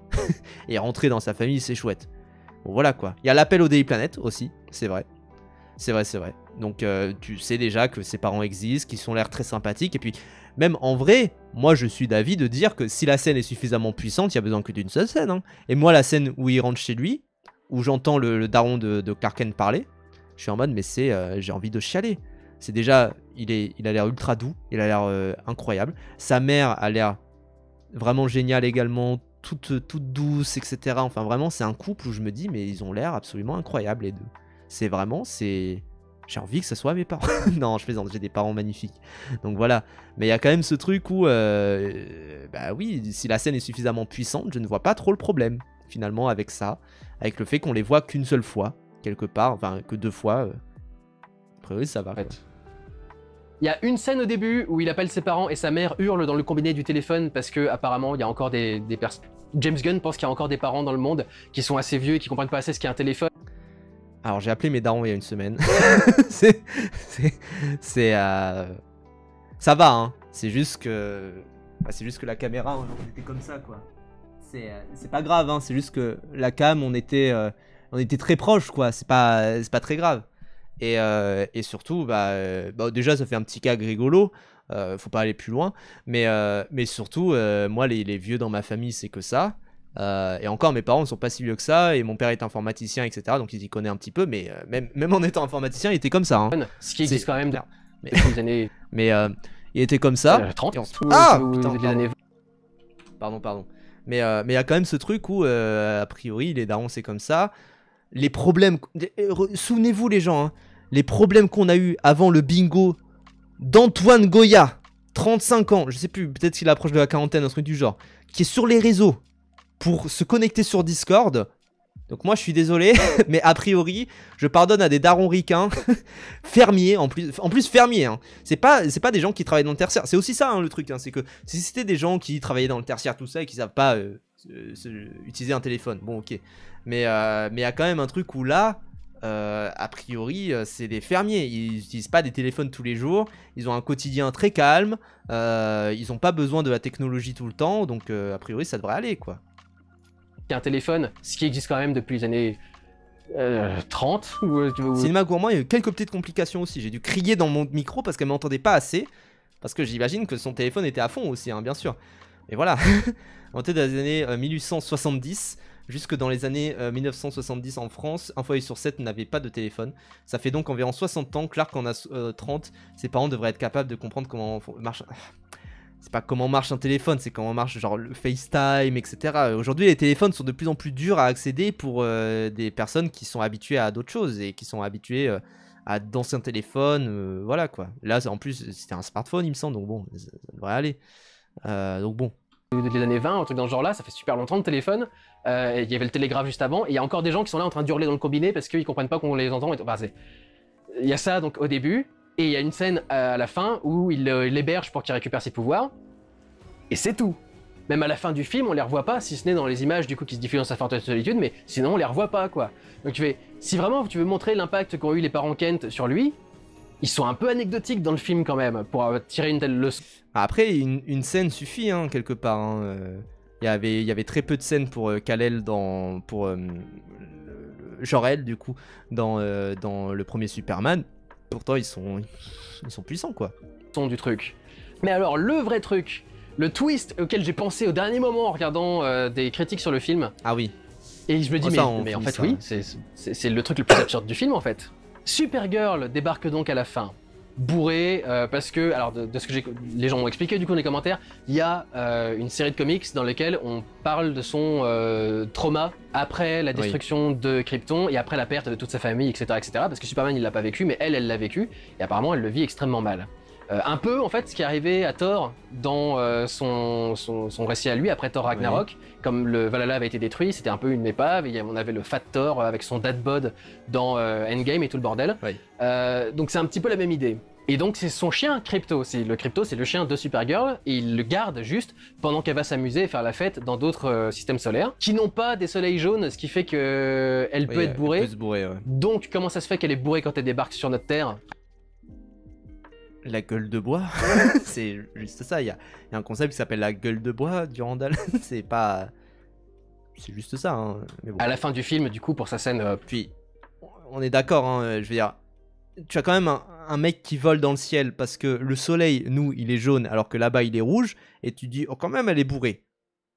Bon, ça va. Hein. A priori, ma suspension consentie d'incrédulité ne va pas non plus tomber des nues, quoi. Voilà, ça va. Pré-post-générique. Justement, si le soleil jaune, ça les empêche d'être bourrés, bah, du coup, quand elle débarque sur Terre, elle devrait plus être bourrée, elle devrait plus se comporter comme elle se comporte là à la fin du film. Mais surtout, le truc qui est ouf, et à quel apparemment personne n'a pensé, et c'est peut-être pour ça aussi que j'ai eu du mal à croire en fait que Je sais, du coup. Mais James Gunn, il en a parlé, c'est le côté... Je sais déjà ce qu'il va dire, c'est le côté... Mais du coup, elle savait que le peuple sur Krypto, c'était des fourniqueurs qui faisaient que baiser dans tous les sens et qui voulaient faire des harems, etc. Le message des parents de Superman était vrai. Mais si Superman connaît Supergirl assez bien pour devoir garder son chien Krypto, c'est quand même, ils ont dû parler un minimum, ils ont dû apprendre à se connaître, ils ont dû un peu discuter. Et alors, James Gunn a répondu de manière très simple. Il n'a pas demandé. Ce qui, en soi, je veux dire, moi personnellement, je vais être très honnête, hein, je n'ai pas besoin de plus de justification. C'est juste en mode, oui, bah effectivement, si t'as pas demandé d'où ça vient, et aussi que tu peux tout simplement mentir et que tu te dis, bah en soi, si Superman ne demande pas spécialement, bah ouais, il se fie à ce qu'il a, quoi. Donc bon. De Krypton et de tout le bordel. Et donc comment ça se fait que Superman, en connaissant Supergirl, n'est pas au courant du plan de ses parents? Et j'imagine de toute manière que ce genre de truc là, ça va être abordé dans Supergirl, donc voilà, j'imagine bien sûr. N'est pas au courant des intentions kryptoniennes de domination et de leur velléité, de leur machin, etc. S'il a juste... Imo Supergirl, c'est la jeunesse hitlérienne qui boit pour oublier les horreurs qu'elle a vécues. Bah ça pourrait être un bon angle en plus, hein, dans ce côté-là, ça pourrait être assez sympathique pour retournement de situation un petit peu de la chose. Justement, pourquoi des pas, connaissances kryptoniennes, comment il peut ignorer ce que désire Krypton? À moins que le truc de son père soit vraiment un projet ultra isolé, vraiment réservé au père de Superman, mais c'est juste complètement incohérent en fait. Tu peux pas lui donner une connaissance kryptonienne et faire en sorte qu'il découvre les intentions de Krypton. Kassoum, ça va. Je veux dire, je comprends qu'on soit énervé, mais moi, la vérité, je suis en mode, c'est bon, c'est que du cinéma en vrai, hein, ça va. J'ai vu un très bon TikTok, attendez, il faut que je le retrouve. J'avais vu un très bon TikTok de Régé. Je fais que sucer les connus, hein. Mais j'ai vu un très bon TikTok de Régé là-dessus, sur le côté où en vrai... Ah putain, je suis pas connecté. Mais où en vrai... Enfin, le jeu des réseaux veut que de toute manière, t'as quelqu'un qui te critique, bah, il faut y répondre, et en vrai, c'est que du cinéma. C'est vraiment, enfin pour moi, c'est ça vraiment le truc à se dire, c'est de se dire, en vrai, c'est que du cinéma, ça va, genre, a priori, on va pas mourir si demain quelqu'un me critique là-dessus. Genre ça va, ça ira. Tac, tac, tac, tac, tac, pardon, je l'ai à côté. Tac. Le mec de Monoprix, j'ai jamais compris la blague, le mec de Monoprix. Tac. Mais on va se quitter là-dessus, je pense, en vrai. On va se quitter là-dessus parce que en vrai, voilà, enfin, là, la fin m'intéresse pas trop. On va regarder la conclusion peut-être. L'état d'esprit des Kryptoniens avec la deuxième partie corrompue de son message. C'est pas cohérent en fait, c'est pas logique. Oui. Vous voyez bien que ça peut pas être logique. Et donc pour moi c'est ça le problème, c'est effectivement le problème du film est beaucoup par rapport à ce que représente Superman et comment est-ce qu'il représente Superman. Et pour moi il enlève tellement de trucs de Superman que c'est plus Superman. Mais en soi, dans plusieurs scènes, il y a des trucs qui sont des contresens par rapport à ce que le film te dit. Quand il te présente le personnage en disant c'est le plus puissant des méta-humains et qu'il l'illustre jamais du film, ça marche pas.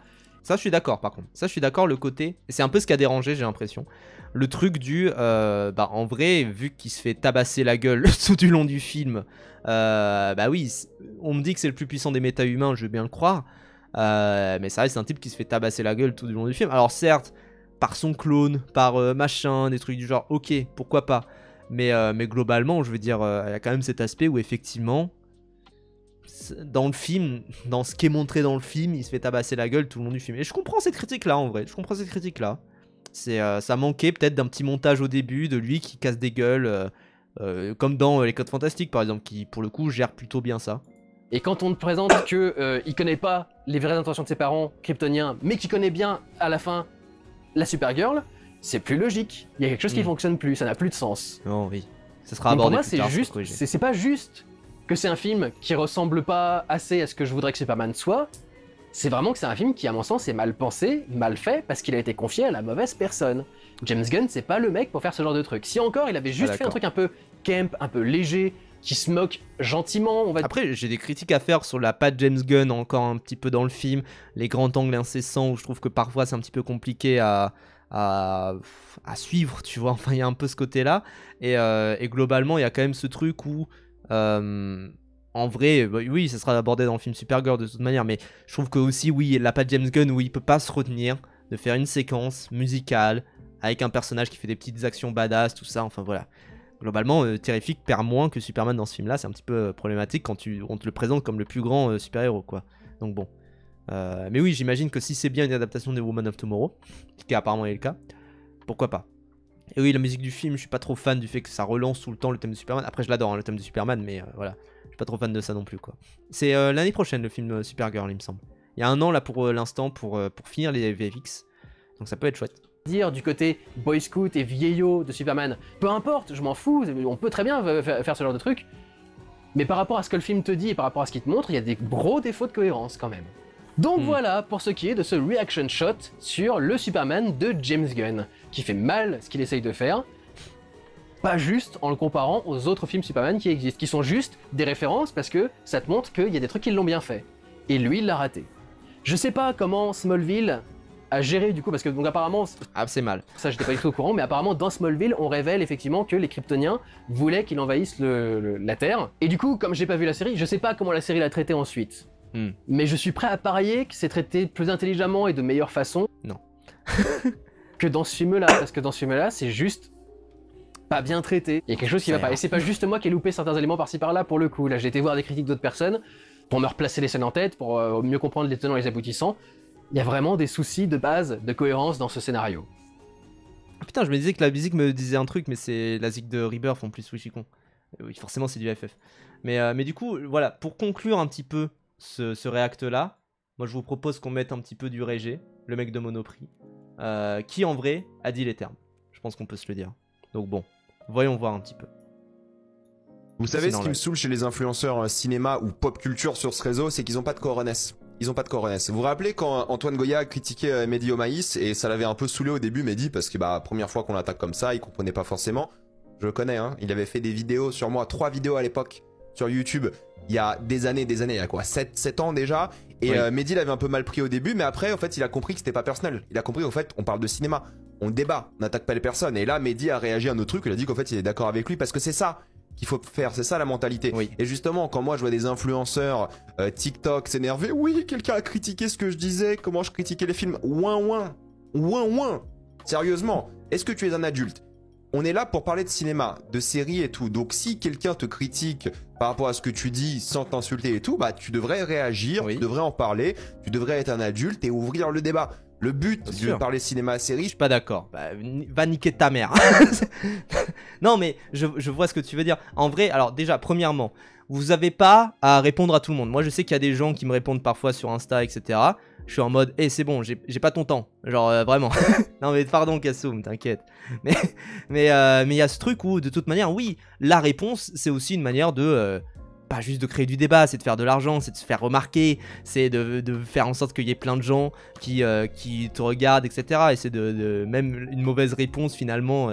bah les gens vont quand même sucer parce que les gens sont là pour voir du sang. Là, vous êtes 150, c'est un très bon chiffre pour moi. C'est quand même que vous êtes là pour voir du sang. C'est pas rien. Donc bon, ça fait partie du jeu. Oui, je suis d'accord, ça fait partie du jeu, quoi. C'est normal, c'est vraiment ce truc où effectivement, tu dis ton opinion, les actions ont des conséquences. C'est quand même un truc qu'on peut retenir de tout ça. Les actions ont des conséquences. Et en gros, vous êtes pas tout seul sur cette terre. Et il y a des gens qui sont là pour faire en sorte que... pour vous répondre, en fait, quand vous dites des conneries, quand vous dites des bêtises. Donc globalement... il y a des gens qui seront là pour ça, quoi. Donc bon. Truffaut qui disait que Godard...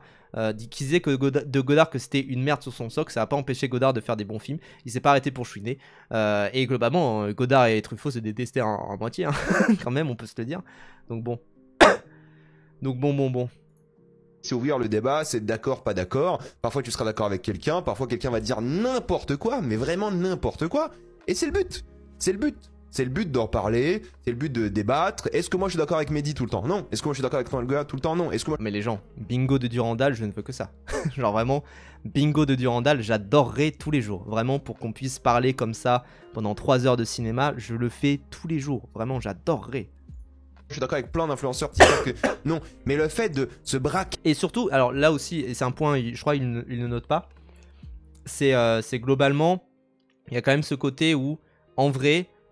il y a beaucoup de gens qui parlent de cinéma, mais qui en fait ne parlent pas de cinéma. Qui veulent vraiment, alors soit faire avancer leur agenda politique, soit parler que de pop culture, soit parler que de côté très, comment dire, très people, etc.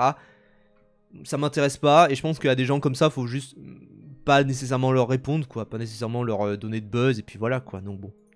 De se poser comme ça en mode non, il m'a critiqué, c'est pas bien, je vais appeler mes potes pour l'attaquer aussi. Grandissez un petit peu. Oui. Grandissez. La vraie réaction qu'il faut avoir, c'est ça. Au début, tu peux te braquer un peu, après tu dis attends, la personne en question qui m'a critiqué, peut-être, au fait, elle avait pas tort, ou peut-être. Et puis surtout, la majorité du temps, les gens, ils pensent en ce qu'ils disent. Hein, moi, je suis pas d'accord avec le côté cynique du, je sais pas, Régé qui serait cynique ou un truc du genre. Je pense quand même qu'il y a des moments où il a des opinions tout à fait légitimes. Et juste qui ne font pas le buzz et qui en fait il y a un effet comme on disait au début, hein, de toute façon avec Durandal ça fait un bon cycle, hein, vous savez, c'est comme la poésie, ça rime comme disait Georges Lucas, mais il y a un côté où en fait de toute manière comment dire, il y a un biais du survivant immense où en fait les tweets de Régé le Gorilla ou les moments où il parle de films pas trop connus, bah en fait personne les voit. Il me semble qu'il a vu récemment Samsara. Il a fait un tweet sur Samsara, ça a bidé. Comparé à ses tweets où il parle de l'islam, où il parle de machin, d'autres trucs, etc. Bah ça bide beaucoup moins, bien sûr. Bien sûr. Donc bon, c'est pour ça qu'on les voit tout le temps. Peut-être je peux comprendre son argument, ou peut-être je vais réfléchir à ce qu'elle a dit parce que c'est le but. On réfléchit par rapport à ce que les gens disent, qu'on aime ou aime. Et après voilà, il y a des arguments juste... Bon, t'es pas d'accord, mais de toute manière, la personne dit un truc qui est débile. Bon, ok, je m'en fous. Et après, il y a des arguments où tu dis, bon, je ne suis pas d'accord, mais vas-y, c'est pas grave, c'est ton opinion, et puis voilà, quoi. Donc voilà. Pas. Et si vous vous braquez par rapport à n'importe quel truc, que ce soit moi qui dis un truc sur des gens, ou l'inverse, vous n'êtes pas des adultes. Oui. Vous n'êtes pas prêts pour ce monde de l'internet et tout. Vous pouvez pas rester dans le monde des bisounours, entre vous et tout, c'est pas bien. Vous vous braquez sans raison et vous créez une secte. Il faut pas. Il faut sortir de sa zone de confort. Ouais, je suis d'accord, Kaji, bien sûr. Il faut débattre, il faut s'énerver, il faut parler, il faut défendre ses arguments, il faut tout simplement discuter, en fait, c'est tout. Bien sûr. Et surtout, moi, la vérité, enfin là où je compléterai un petit peu quand même ce qu'il dit, c'est que en vrai, je dirais aussi un autre truc, c'est que du cinéma. Et moi je me souviens, ça c'était des discussions notamment avec Wissam, où en fait on parlait de ça et je lui disais quand même, genre tu sais le cinéma c'est pas un milieu de tendre, etc. Et il me disait mais tu sais moi, les sauces que je me prends, a priori ça va. Genre vraiment, au bout d'un moment il y a quand même ce truc où les sauces que se prennent plein d'influenceurs, plein de gens qui ne parlent pas de cinéma, c'est quand même des sauces qui sont immenses. Et je pense tout de même que a priori, il y a un truc où ça devrait aller pour parler de cinéma et même ne pas être d'accord avec tel film. J'aime pas tel film, ok. On s'insulte, mais au bout d'un moment, ça aura pas de conséquences sur la réalité, ça va pas me faire changer les choses, ça a pas de conséquences néfastes. Il y a des films parfois comme ça, où quand même tu peux te dire, je sais pas, des films où vraiment l'histoire de Suleiman, où effectivement, si t'es pas d'accord avec l'histoire de Suleiman ou un truc du genre, ça peut révéler des opinions politiques plus néfastes. Ça, ok. Ça, on avait réagi à Alice Cordier qui parlait de l'histoire de Suleiman, tout ça, enfin voilà. Il y a quand même des trucs où effectivement ça peut être assez néfaste. Mais tout de même, a priori, tu n'aimes pas le film Superman, j'aime le film Superman, m'en fous. Genre vraiment, au bout d'un moment, chacun vit sa vie, et puis voilà quoi. Il y a quand même des menaces de mort sur des influenceurs ciné, tout à fait. Mais ça, c'est pour ça, pour moi, il faut pas que ça aille plus loin il faut pas que ça aille plus loin, évidemment, mais il faut pas que ça aille à ce niveau-là, bien sûr. Il faut pas que ça aille à des menaces, même des insultes. Je trouve ça un peu débile. Des insultes, ça peut rentrer dans le cas si vraiment c'est des débiles, ça bien sûr. Et insulter quelqu'un de débile, s'il est débile, c'est pas méchant. Enfin voilà. Mais si c'est légitime d'insulter quelqu'un de débile, oui, bien sûr. Mais voilà, il y a quand même ce truc où on parle juste de cinéma, on parle juste de pop culture, et au bout d'un moment, Durandal, c'est juste quelqu'un qui parle de cinéma, qui parle de pop culture. On s'en fout, son avis va pas m'empêcher de dormir, je pense. Et voilà quoi, c'est juste ça.